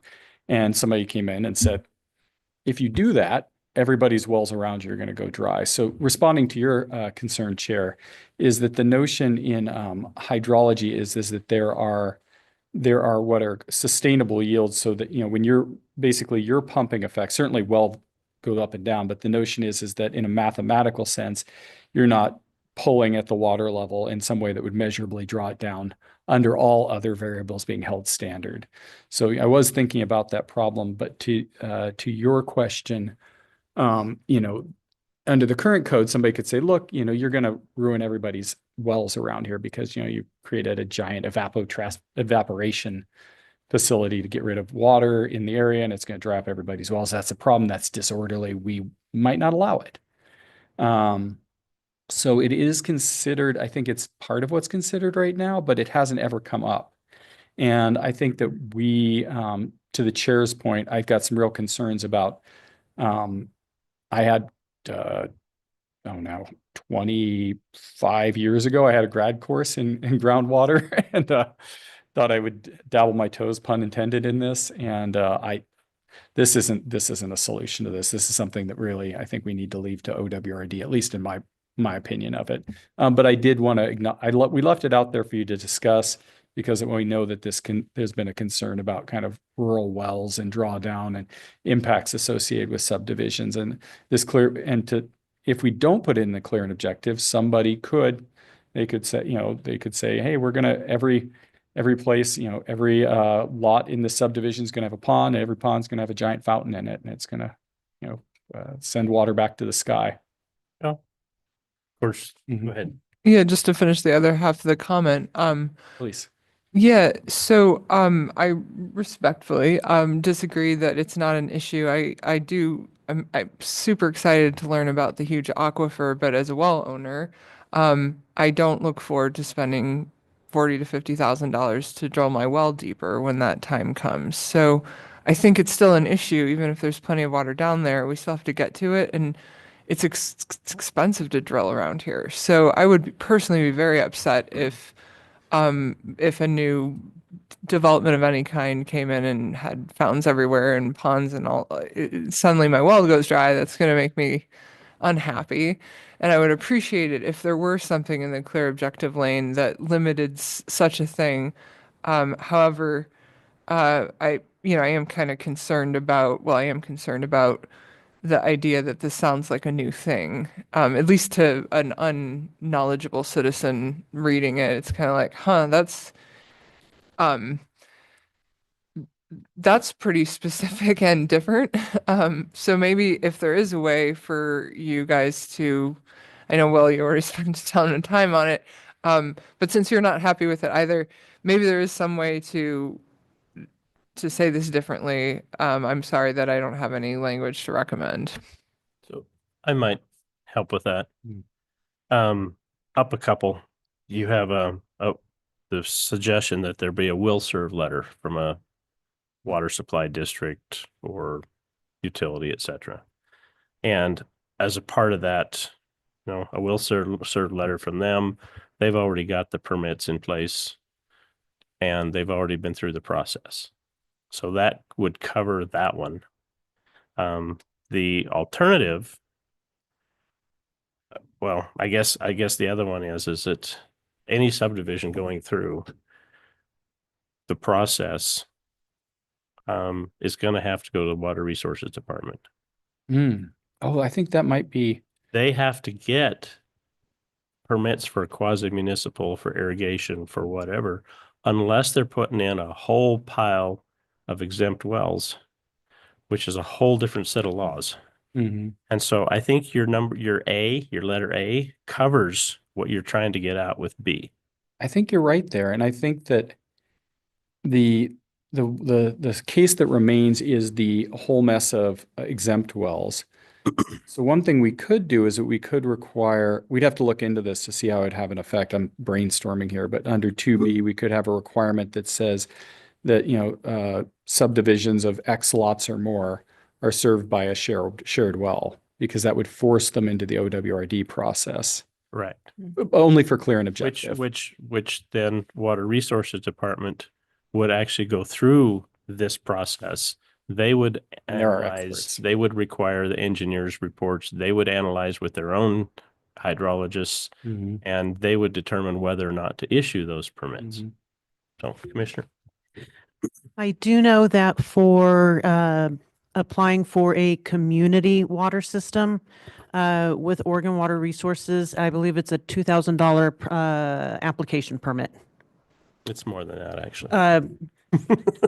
This is just to like the okay, we're gonna let you now go do all the right. Yeah.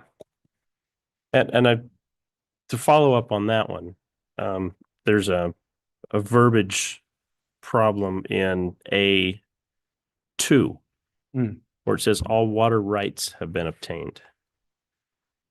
Should say water permits / rights. Oh, I saw your comment there. Agree. Because you cannot get a water right until you've actually put it to beneficial use, and you get a permit to start with that gives you the ability to actually develop the source and put it to use. Yeah, that makes. So that you makes can't sense. jump straight to the water right unless you're buying somebody else's. Yeah, I saw your comment and appreciate it there. So let's maybe for 2B, we'll look to some direction from the planning commission on that, but I would, one way that we could approach this is to, for the clear and objective path, require, at that point, say that, that lots, that land divisions creating 10 or more lots shall use shared well facilities. And that would then force, for those larger developments, would force this type of analysis and would prevent, for only clear and objective, the kind of the mess of exempt wells approach, which would then ensure that these types of developments went through the review that ODRD requires, that, and they have their own drawdown analysis and things like that. So it'd be nice to keep us out of that business. I'm open, if I can, Chair, Yes. I'm open to revisiting this. Clearly, there's interest in it, even from staff. I personally, I'm pleased that this is captured in one way or another under clear and objective, notwithstanding Jessica's very good point that, this isn't supposed to be a substantive change. But nevertheless, if we're going from discretionary standards to clear and objective, there's going to be some numbers in there as was proposed in regards to making the code clear and objective. And we have heard over and over and over again for many years and increasingly about the drawdown of wells. So somehow effectively capturing that. And I think that the 50-year time period, although, on the surface of it, it seems like it's a long period, but that's in my view, that's to counter the short-term fluctuations and to provide a greater time period there. So I actually appreciate an effort at trying to, to acknowledge that there are those short-term fluctuations. So, any other comments? So what do you want directions from us? I know we've certainly expressed some concerns. Do you want to vote on it, or do you want to?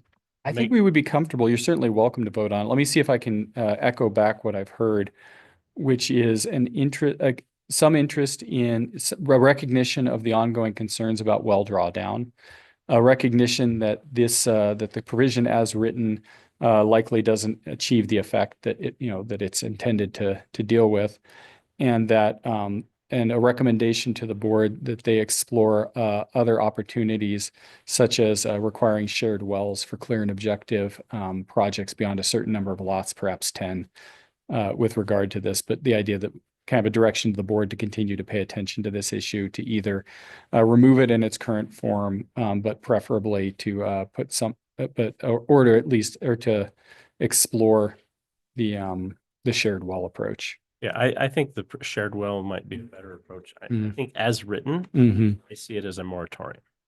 Yeah, I don't see it as anybody. I mean, it's a clear and objective standard that would make you clear and objective that you cannot proceed. Exactly, and we don't want that. Well, yeah, what we don't want is further dramatic impact on water levels as well. Also, yes. Agreed. I mean, quite frankly, my personal opinion is that there's far too few restrictions on exempt wells because they are exempt. I mean, those that are permitted have a significant number of restrictions on them, and from measurement requirements to mitigation, et cetera. But I agree with Commissioner Cyrus too. I think that the permits is probably the preferred language there. I think he's right. And I would encourage staff to do what I know they're going to do anyway, but I'm going to go ahead and get credit for encouraging them, which is that, where there are overriding regulatory avenues, like through the Oregon Water Resources Department, that we need not necessarily specify there, as we've done elsewhere in this code update. It just a thought there. Chair, yes, I'm kind of getting the impression that there's some consensus here about like we sort of started at kind of different ideas, but now it sounds like we're all kind of coming together. Are you getting that perception too? yeah, I think I mean, I'm fine with moving on unless somebody needs a motion, but I think Will's captured our thoughts. If we're good with that, okay. Let's see.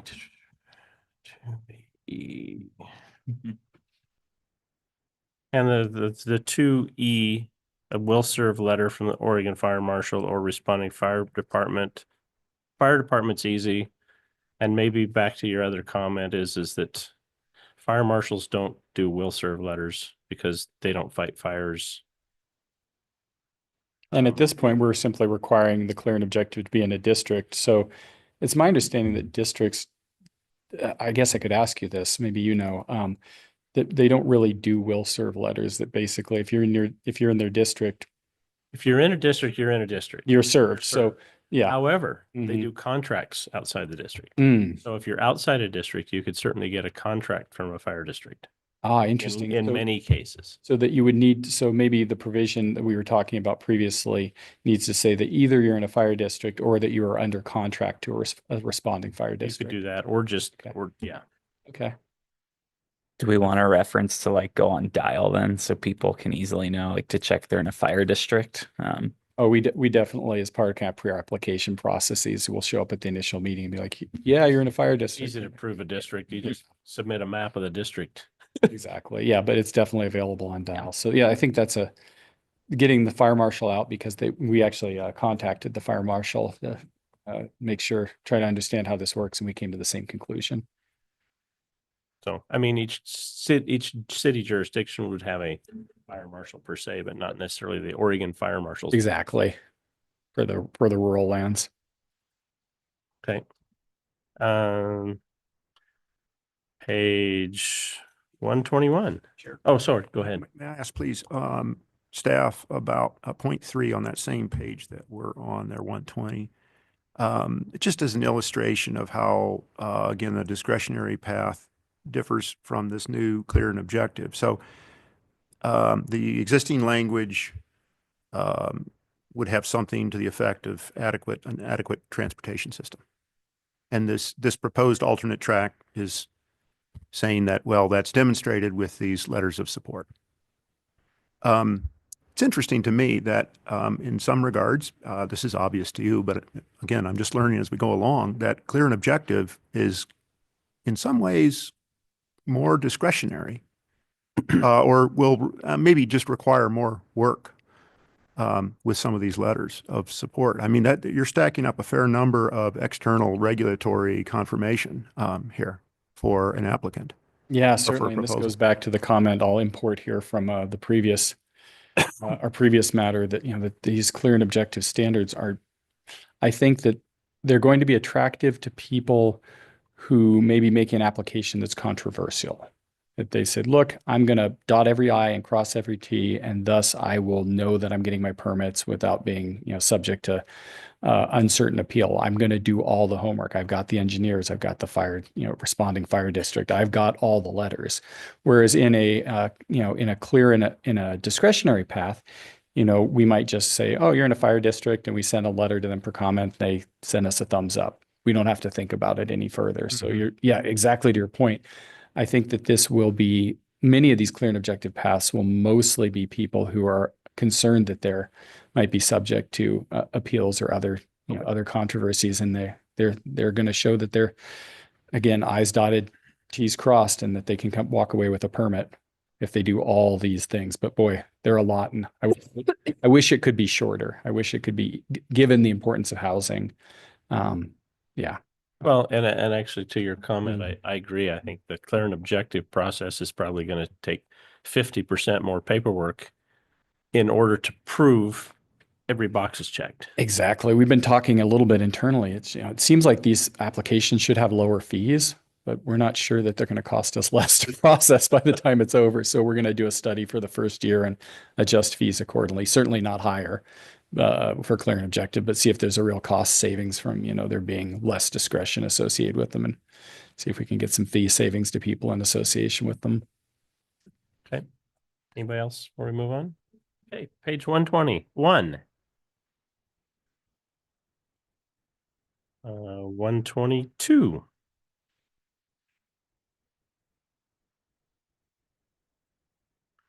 $123. 124. 125. 126. 127. I have a proposal for 127. A lot of parallel language to the language we were just working through there. Right, and I Import all those changes here. Same one with the fire marshal Mm-hmm. requirements. If we could have the same and the other one, water rights versus water rights / permits or Yeah, it's identical language, so we could do the well drawdown and all those recommendations would likely be applicable. so yeah, it's all the same professional engineer and the will serve letter from the fire marshal and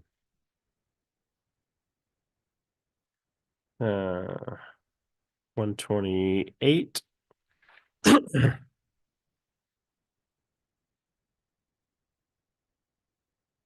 Let's see. And I had some of the similar comments and concerns about expiration, but you've covered that earlier. I think mainly it's just as long as there's provisions for extensions somewhere. Sure. Is there 130? So 129.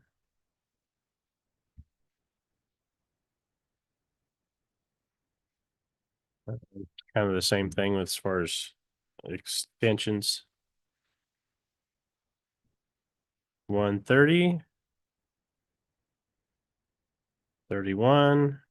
I'm sorry, Chair, to interrupt. Go ahead. I'm trying to keep up with you. Actually, I like the pace, but on back up to 129, I just want to look at that. Covenants, homeowners association agreements, CCNRs are not relevant. Okay. Unless any provisions such as not in conformance. Okay, I guess that's pretty straightforward. They have to be in conformance with county code. Anything else that I should be seeing in there, or is that? This is something we run into with some regularity. So what you'll have is CCNRs that have been adopted in the creation of a subdivision. And some of those are responsive to county requirements. So for example, if you're in the West Side Transit Zone, there's a lot of fire requirements for developing out there, and the CCNRs enact those in part. But ultimately, the county would enforce those. So let's say the homeowners association said, we're done. We're not going to enforce these fire restrictions because they came out of a county land use process and were responsive to that process. We would enforce them. In other circumstances, we could say, you're required on your property to have 10-foot setbacks from the property lines. And the CCNRs might say, well, actually, we as the homeowners association would want 20. We want to have a greater requirement. The county would not help you enforce that against your neighbor. Okay. So that's really what this is saying. Yeah. If it was one of our rules, we'll enforce it, but otherwise we're not getting involved. I get it. Okay. Good catch. Yeah, thanks. So 130.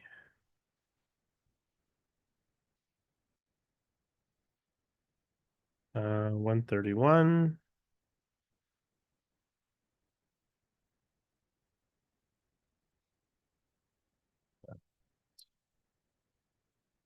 132.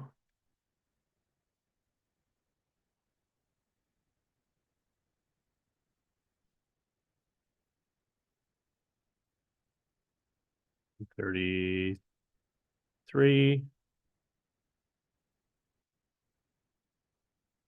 134.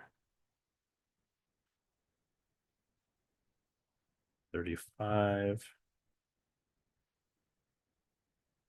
36.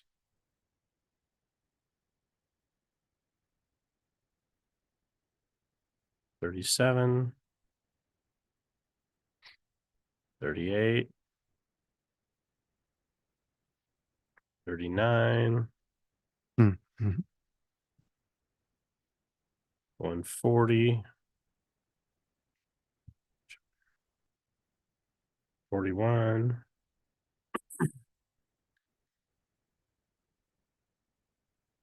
2.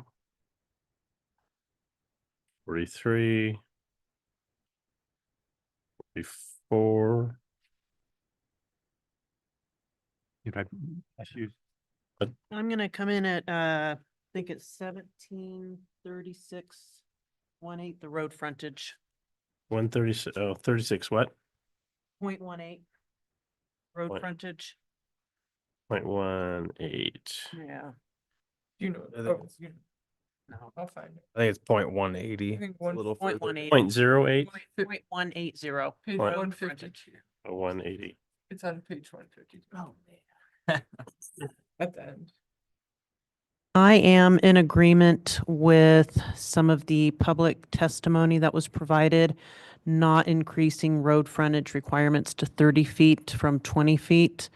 It's rural areas, and by making it 30 feet, we are again making it more restrictive than what it currently is.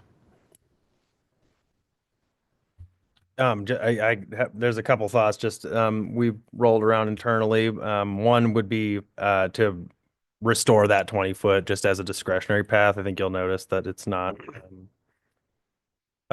currently in that 2-track approach that was, informed by a lot of the engineering design staff. Just I think the approach was to think of 30 as a reduction from the 50-foot standard, but there's been really cogent arguments for having that discretionary 20-foot path. So restoring that flexibility where, options were unintentionally kind of closed off, I think is what really something we're planning to highlight for the board under, of course, with the recommendation of the planning commission. But having that as a discretionary standard, essentially with the same language, 50 feet with the allowance for this 20-foot reduction, also the 30-foot cul-de-sac frontage, all that original language as a discretionary path. And then breaking off a clear and objective option in order to comply with the state mandate. So state mandate is 30 feet? No, but just for the clear and objective language. So making a second track for clear and objective, and then just having that be this flat fit, it would go back to the 50-foot standard. But why the 50? Because the idea there is that it's the existing standard, and so it might be considered a policy choice to reduce that clear and objective to a 30. And so while that was an initial thought to, So the current standard's 50. current standard's 50 with allowances for like a 30-foot cul-de-sac, 20 feet if it's on a review of a BLM or Forest Service access. That's the discretionary block of text right now. I think to restate it, to take a look at 1736-180, the first, we heard the comments from the public agree that it accidentally shut opportunities out. And so the first approach would be for discretionary reviews to fully restore the original language. So to fork this so that what's on the menu today continues to be on the menu in the future. Secondarily, the clear and objective option, it says that the current says that you have to be on a private road, a public road or in a planned development for at least 50 feet of frontage, except for parcels fronting on a bulb of a cul-de-sac, then the minimum is 30, and except for partitions off BLM, and then it says, and except for partitions for U.S. Forest Service and BLM roads. And then what it says is those shall be decided on a case-by-case basis. So that's where we run into trouble. So what Tarek's pointing to is that for clear and objective, we would default those to 50. But if you wanted to come in for a case-by-case review in the clear and objective, you could come back through the discretionary path to do that for Forest Service roads. So for people looking for smaller ones, the existing language would remain, and you could hop back in that path rather than us trying to build what that case by case analysis would look like, because it's going to depend a little bit on the property specific requirements. So existing language fully restored, clear and objective to 50 for most uses, but 30 for Forest Service and BLM roads, as is in the current code, and just removing the case by case reduction for clear and objective. Okay. That was my input. I want to jump back to the 1736-80. The future extension of streets. I have a little heartburn, and I think it's probably a Dolan violation to require somebody to give public access through their property simply because somebody behind them doesn't have access. Yeah, this is a great question that comes up all the time. We talked quite a bit about this in our review of this, and what we've seen is that a similar provision was in Washington State was struck down. So in Washington State, you can't do this anymore, basically, as I understand it. Again, I'm not the legal expert on this. I see Stephanie nodding, but there's a Washington case that says, that this doesn't pass Nolan Dolan muster. It hasn't happened yet in the county, or in Oregon. And so what we've done here is we've retained the existing language to avoid getting ahead of a policy decision here. But what we run into in each case is if, this code says, look, if you got a neighbor who's landlocked, unlandlock them. And in practice, what's happened is if somebody said, hey, I don't think that that's going to survive a Nolan Dolan challenge, that falls outside of clear and objective. We've jumped right past the state to the feds. And so why not just delete it? the case law hasn't happened yet in Oregon is this particular case where it says that this will never pass muster. And so what we run into is some cases where people want to do it, some people don't. I think, and because as says Stephanie's commenting in the background that this is a policy decision to delete it, To delete any provision. to delete this. So I think that this thing won't survive into the future. And at the same time, it's a loaded question to try and take it out now, I think. That isn't to get in front of you, though. If you wanted to recommend to the board that we remove this, recognizing that, in similar provisions in other states have been stricken, that's totally. Unless somebody has heartburn on it. I mean, you're inviting a legal challenge that's going to cost the county probably $100,000 going to the Supreme Court on it. Yeah, I mean, in practice, we just fold. Well, yeah, actually, Yeah. I was going to say Stephanie's already being paid, but she'd probably be arguing Can I say against one it. thing, Chair, please? Oh, thank you, Stephanie. Yeah, of course. And Will, great job. Yeah, I mean, if it was up to legal, to reframe the code as we want to see it, I mean, I get questions from individual, elected commissioners, and very often there's a little bit of a gray area. And, whether that feels right here, I won't necessarily say, but until the law changes and unless the Board of Commissioners says, we just want to take this out, we think that it's going to change, I totally agree with the observation. I don't know if it was Will that made it or maybe you, Chair Cyrus, that we, the Planning Commission make a recommendation that the board consider removing it for these, because to avoid constitutional challenges, or something like that. Go ahead. Yeah, I mean, I guess I would say, I would agree with Chair Cyrus at least that we should highlight this for the board, and I'm sure you were probably planning on highlighting it for them anyhow. But +1 for the Planning Commission highlighting it for the board, so that it's not just staff highlighting it. Yeah, this one's an interesting one too, because the effect of this provision is it allows landlocked adjacent properties to be divided and thus residentially developed. So it's interesting in that by deleting it, it'll lower the burden to somebody developing, in a current application, but it will also potentially preclude their neighbor from developing housing in the future. So this one's interesting. They could then come in and try to buy that land from their neighbor too. So, I mean, it's not that precluded from it, but the county's not forcing a donation of it. So it has a number of interesting effects, but definitely understand the concern, and we can bring this forward. Conversely, it lowers the value likely of the property that is being burdened by a public right of way through their property. Especially smaller lots when this happens, for 100-acre lots, it's not a significant portion. Yeah, I mean, if you've got a 1-acre lot or you're trying to divide it into 2 parcels or something, or depending on the zone, and somebody puts probably a 60-foot public right of way through it, that's a significant impact. Yeah, 2.5-acre lots in the SR 2.5 next to the city of Bend. This happens with some regularity. Area.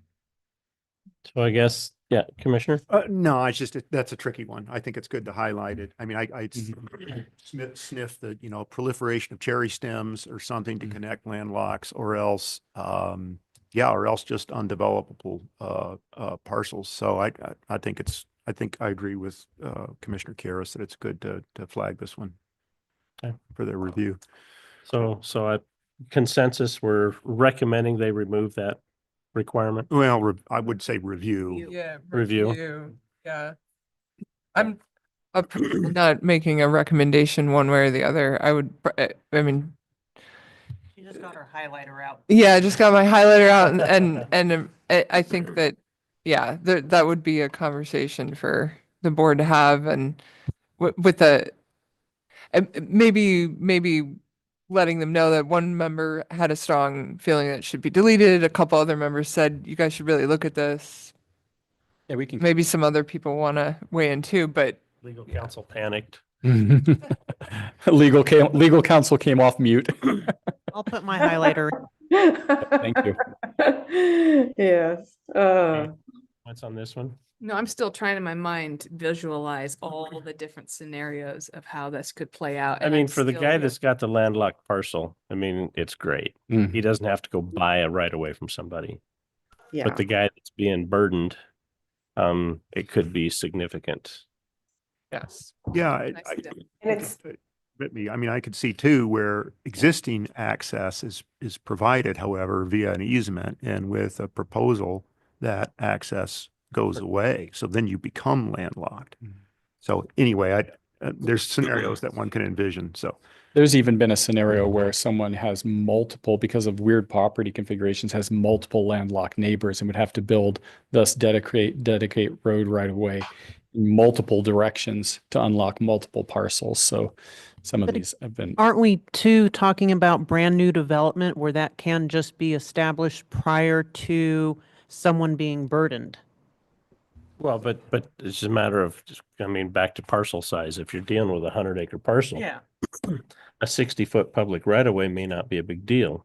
If it's a 5-acre parcel or a 2.5-acre parcel, or in his example where you've got 3 landlocked parcels, you're now required to access.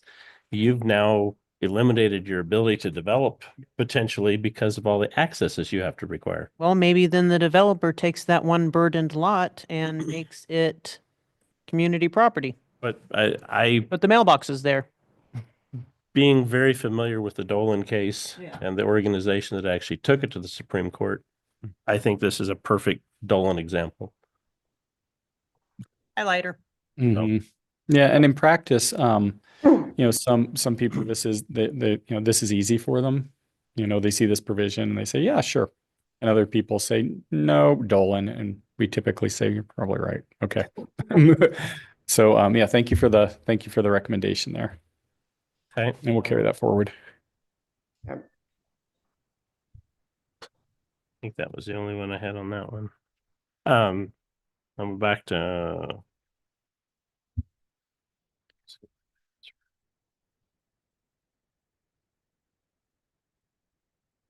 all right, we were at what, 150?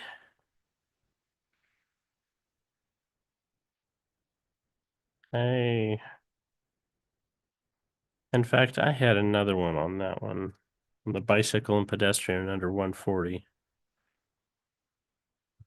where's that?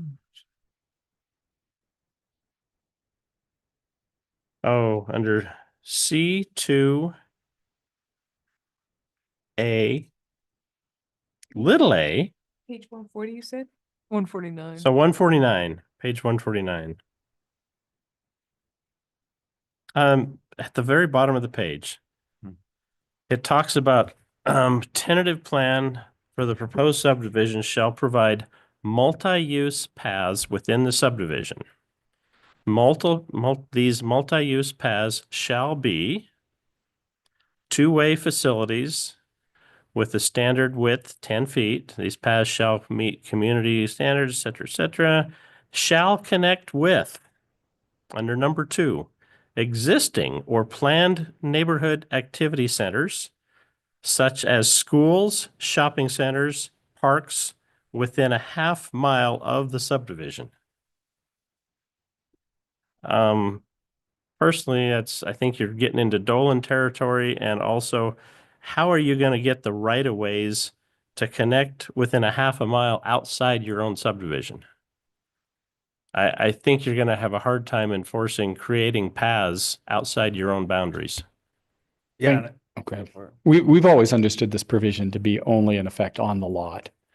So for example, if you had, let's say you had a lot, this is going to be great for the transcript, a lot, and you had some, a cluster of new subdivision lots you were going to create over here, but the school was here.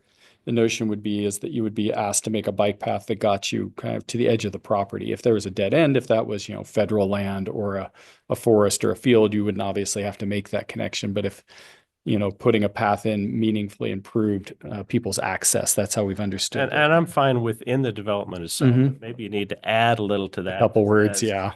However, this does not require any improvements outside the development boundary or Exactly. something. Yep.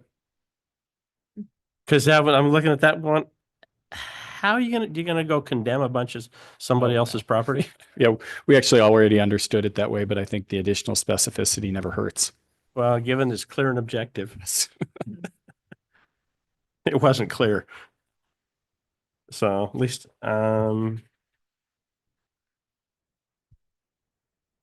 C2B, cul-de-sacs.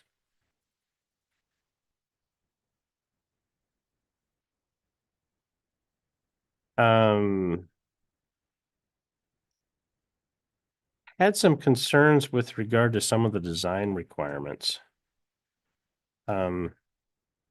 This whole section under B,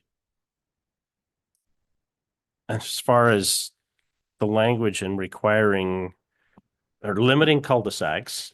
Cul-de-sacs, for example, are very popular within developments. People want to live in the cul-de-sac because you don't have a lot of through traffic. It requires trails to connect. If you have a cul-de-sac, to go through the middle of the cul-de-sac, so it defeats the whole point of privacy. I just think you're getting, and then it talks about having to have, connections can't be more than 400 feet long. I think you've eliminated all of the possibilities for design from a standpoint of what makes sense to the buyers. The clear and objective, I think, got overboard with sideboards. And this is under kind of sub B subdivision layout, sub 1 cul-de-sacs, and kind of A and B there. So what you're seeing, I understand the concern. If you look at the, and I think I'm looking at the right area here, you're seeing all the existing language there. So the general discretionary standards under B1A is the existing language, and then B sub 2, sub 3, and sub 4 are existing language. And what we dealt with here is, and all your points well taken, and the problem exists in the existing code. What we ran into the problem is under B1A, it says the planning director or hearings body shall determine if connections are infeasible or inappropriate. So we had to figure out how to make that clear and objective. And the way that we did that is we said that a connection would be infeasible or inappropriate effectively if it exceeded maximum grade. So we ran into a situation in Terrebonne where a road connection would, you'd basically need a elevator to get up it. You went up over a cliff. And at that point we said, well, it's infeasible or inappropriate to try and make some sort of connection there, especially for a small development. The idea that they blast that down is going to just make a mess of the whole area. Just don't do it. And in this case, what we did is we said, rather than relying on the planning director to use discretion, we would use a grade standard to determine if that was feasible. And of course, somebody could jump back into the clear and or into the discretionary path if they wanted to say, look, it's not the grade's not the problem. There's something else that, maybe it's, crossing a water course or something like that, is, or that, it doesn't connect in a meaningful way to some other facility.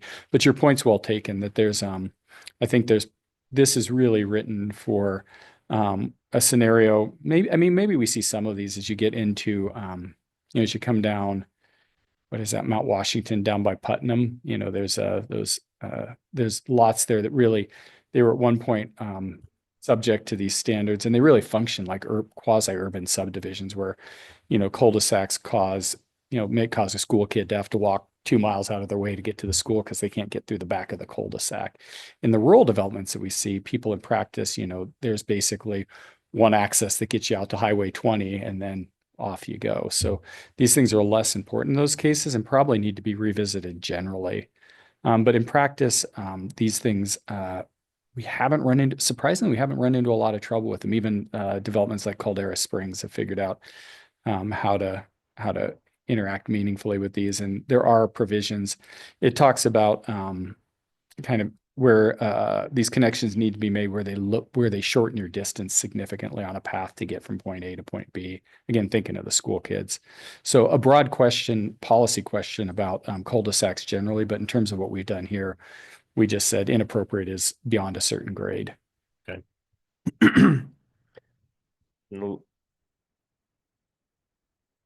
Anybody else? Okay.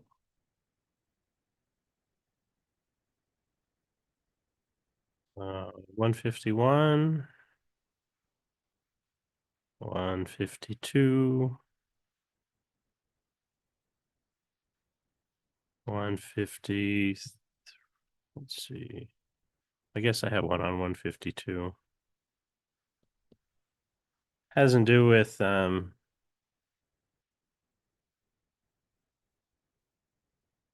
legal access. Let's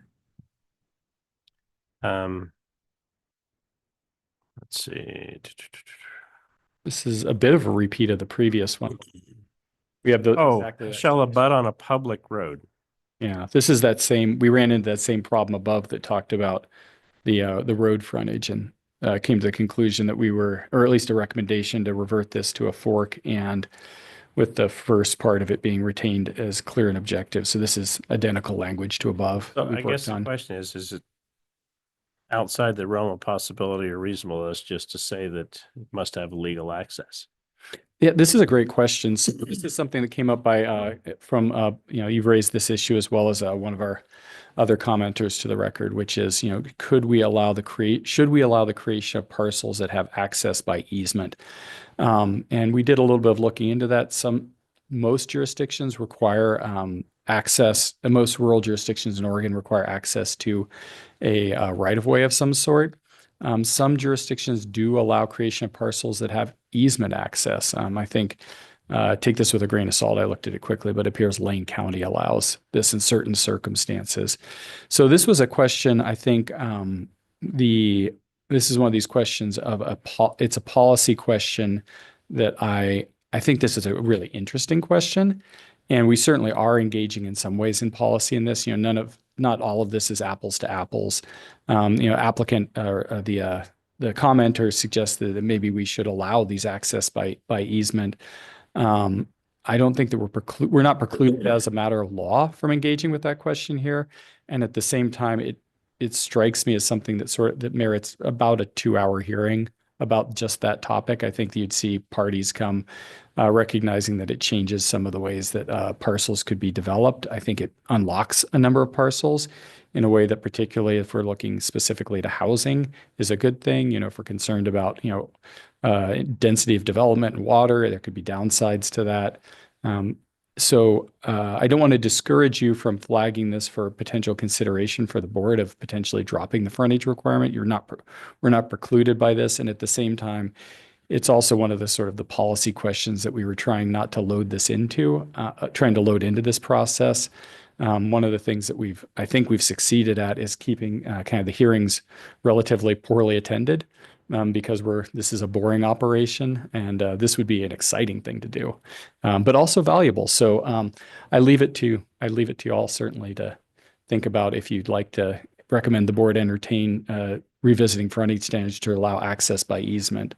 Because I guess I look at circumstances, for example, through BLM, Forest Service, other parcels where access has been granted via easement. If the easement doesn't provide for sufficient access for development, for example, and that's an easement issue between the two parties to resolve. I personally think, back to your list of, provide this document and this document and this document. if somebody can provide that they have legal access for their proposal, whatever that looks like. Yeah, I think it's a, I mean, without presupposing the outcome, I think it's a ripe discussion. And I imagine what it's going to end up saying is that if we did go that way, if the board in the end wanted to go that way, they'd say, hey, we've reviewed 5 counties and we've received a lot of feedback from interested parties associated with this.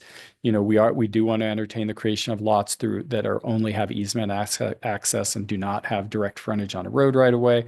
That easement needs to say X, Y, and Z and be presented in this form. And it's, I don't want to say that we couldn't do that as part of this process, but it does feel like it maybe has the weight of a standalone issue. We talked a little bit about the metaphor of the Christmas tree, right? Too many ornaments on and it pulls the tree over. I don't know that this ornament pulls the tree over, but it's it's the sort of thing. There are definitely staff things, pet peeves that we'd like to fix of a similar nature. And that's more of a policy question. So I leave it to you, planning commissioners, to see if you want to recommend the board entertain taking a look at this. I think there's value to this discussion. I think it's just a question of if it happens as part of this process or a separate process. And certainly, we've got the work plan coming up, and if you could recommend that the board look at reevaluating this here, and or kind of a supplemental note for their work plan process that maybe that this should be added to that list if it's not addressed as part of this process. Again, not to get ahead of you, I know you might have a diversity of opinions on this, so just giving voice to some brainstorming a little bit with what the chair had put out on the table. So most all this whole package I've been fine with, but everything about road frontage, access, I'm not comfortable with. I think I would like it to be looked at, maybe, delved into a little more. Okay. And specifically the opportunity to use easements as the primary means of access. Okay. I would second that.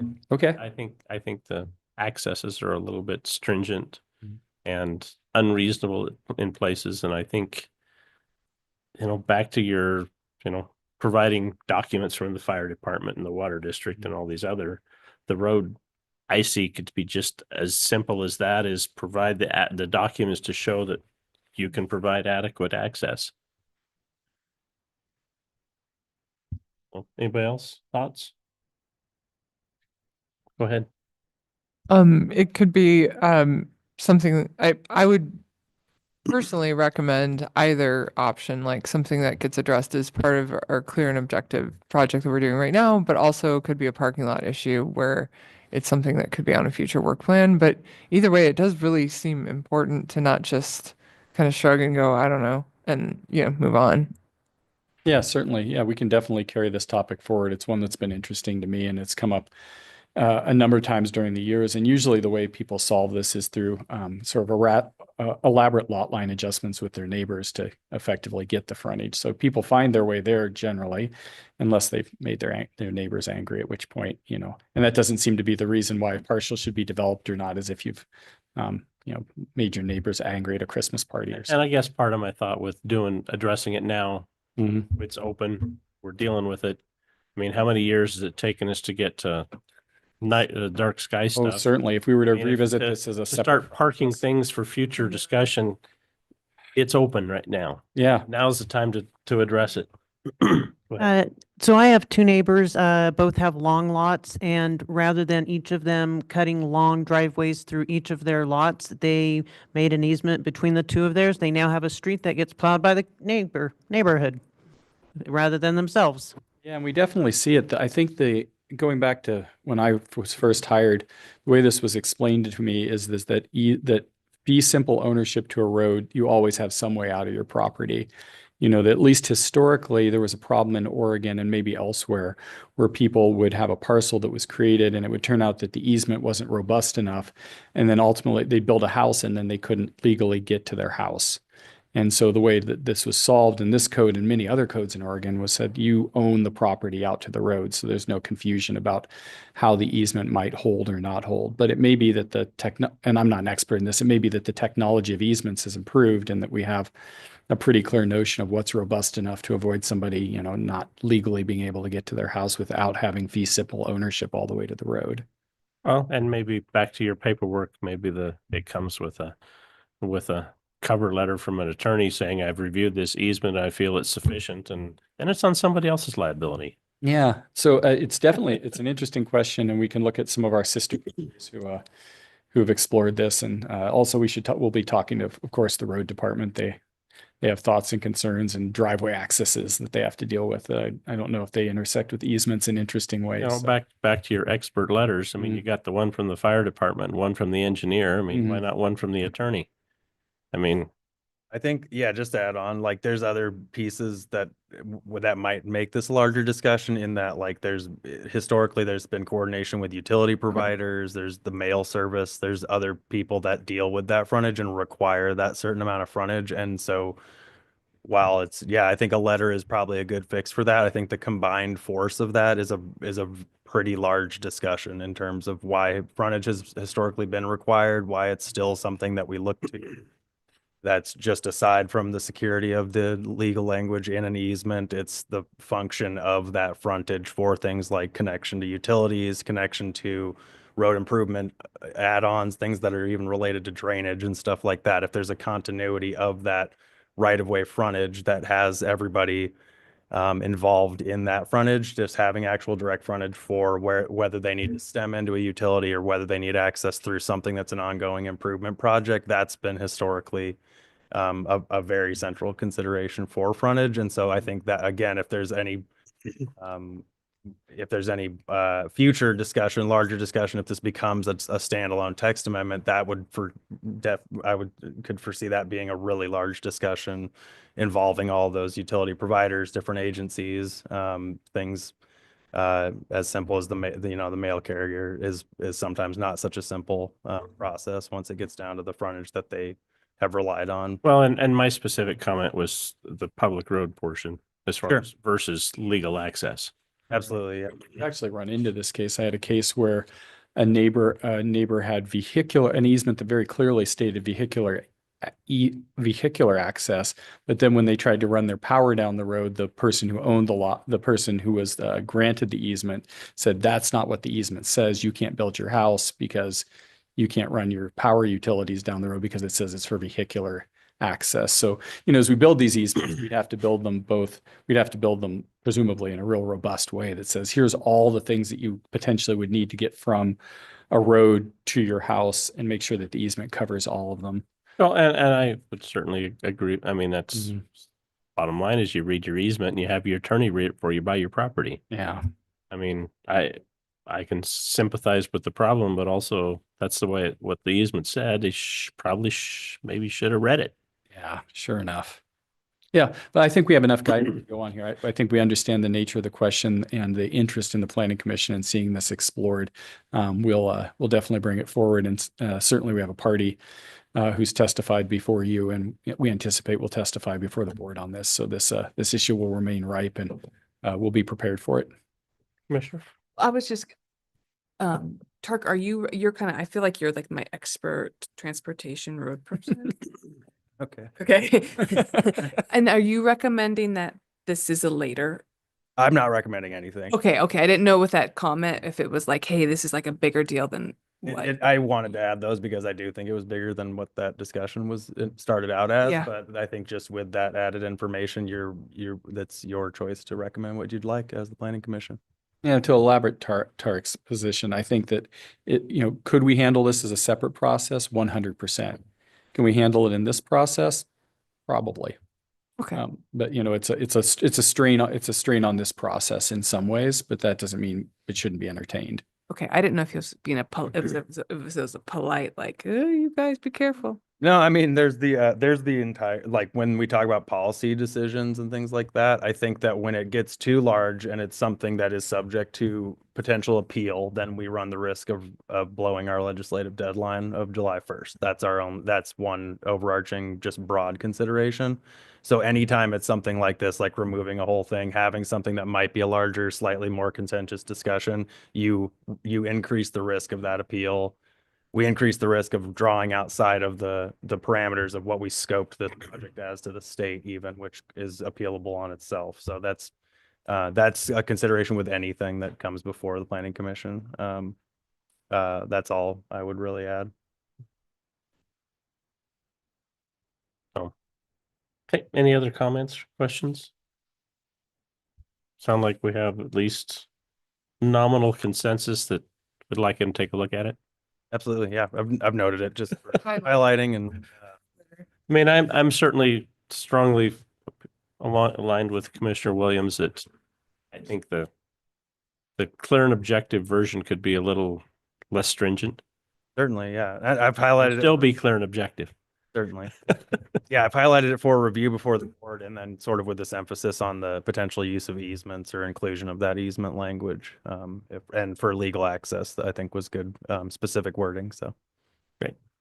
So that's all the comments I had on this list. Does anybody else have anything that they want? And we also had some public testimony. Anybody Well- thoughts on some of those comments? I believe that we've covered some of those just in the course of our discussion with these several issues. So go ahead. Tony, were you going first? Oh, sorry. I did think that the lady who made testimony had some valid points about Pantone colors versus, Next. That's the next one, I think. oh, It's not- never mind. That's in 2 weeks. Okay, I'm sorry. Hold that thought. Yes. Did you have? No. Anybody else? So do you want a motion to move forward with our plots or just you have our Yeah, we comments? have your comments. We can carry those forward. Certainly you'll see them kind of back in the minutes and in the future. And we'll keep you posted on how the board engages with all these with your recommendations. But what you'll also, if you're interested, you'll see a memo that Tarek will produce. It'll say the Planning Commission said, and it'll summarize, in writing, and then we'll be prepared to give nuance to that verbally as the board asks about how you engaged with this. So no formal motion needed. Okay. So with that, I think that concludes our agenda items. Staff comments. Yeah, thank you, Chair. Just wanted to let you know that let's see, we've up in front of the board coming up. We've got some items here. They're headed into Nicole had just this week took the hardship dwelling text amendments to the board, and that seems to be moving forward. There was also a comprehensive plan reconsideration. You'll may remember that Director Gutowski gave you some background on that. Landwatch had filed a petitioner's brief in association with our comprehensive plan. We brought that back for reconsideration.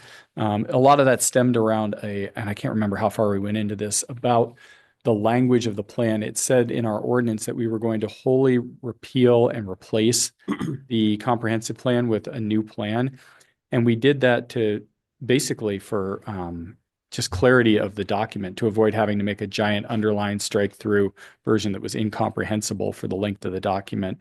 And what we learned in that petitioner's brief is at least there's a plausible legal argument that says when you do that by wholesale reapproving the document, you have unmoored all the case law that's happened on existing language over the decades on the comp plan. And so before the board is a consideration whether or not to just make clear that the language that is, has been there for 20 years and did not change in the current version is the same language and isn't somehow new language because we,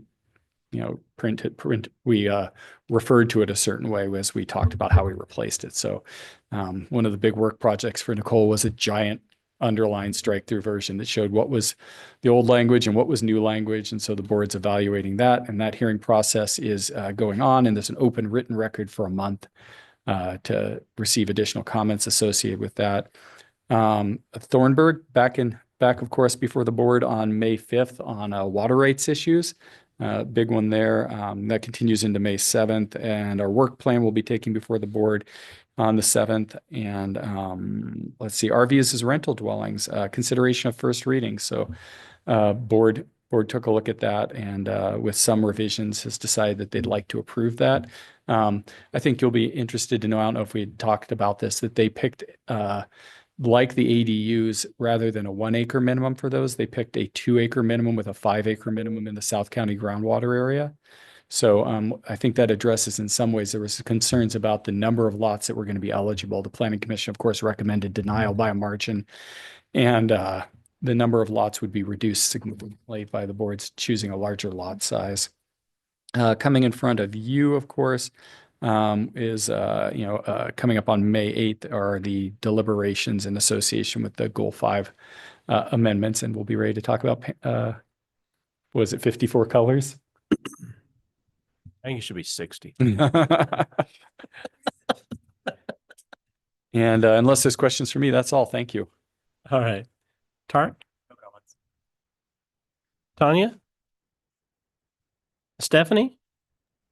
Hello, Planning Commission. It's been very interesting to listen to you all discuss and mull over the various components of this heavy lift that we're all doing on the clear and objective standards. I just want to say I appreciate the questions and the interest and your comments. So thank you. Oh, thank you. Commissioner Altman. Commissioner Stopkamp. Just one quick question, probably for Will. Are the upcoming budget committee meetings, are those public, or like, is there a public comment aspect to it, like in the beginning, or is it just with budget committee? Oh, that's a great question. I actually don't know. I've never been to one. I'll follow up with you on that one. Cool. Other than that, thanks for a good productive meeting, everyone. Commissioner Kelly. Thank you, everyone. Matt, I love that you have this knowledge in subdivision development, and I really appreciate all the input you had, and it spurred my thought process. So thank you for that. And thank you, everyone that presented tonight and my colleagues. Okay. Commissioner Karas. Similar to Commissioner Kelly, I really appreciate your comments, because that was a lot more engaging of a conversation than I expected to have tonight. So like it was actually really interesting. And sometimes I think it takes one or two people, and Commissioner Williams, you had some really good comments as well that just kind of spur the discussion. Then we're all kind of thinking like, oh, I didn't think of it that way. And this is interesting. So we covered the things that I had in mind to cover, but then there was a whole lot of other interesting things too. So thank you. And thank you also. Commissioner Williams. Good discussion tonight. I want to just thank Tanya. I learned something yesterday. I emailed her to let her know that I was going to be attending, and that every time I would accept the invite via email, my email would disappear and I'd have to go delete it. So it's in your calendar. I did not know that. So then you just go click to your calendar, and then it takes you to the link, then it takes you to the PDF. I'm like, why does it always delete? To my own self before I accept, because then it's like my ninja workaround. And I thought I was just being silly when I mentioned it. And she's like, oh, no, just check your calendar. And I'm like, oh, there we go. Got to learn something new every day. Well, you're actually way ahead of me because I haven't figured out how to do multiple emails. So I'll still use my old one at the moment. But anyhow, thanks everybody. We did have a good discussion. I think we covered a lot of ground, and it went faster and more efficient than what I was anticipating it could have been. So like I say, thanks everybody. Yes. Yeah, thank you. And we'll adjourn the meeting. All right.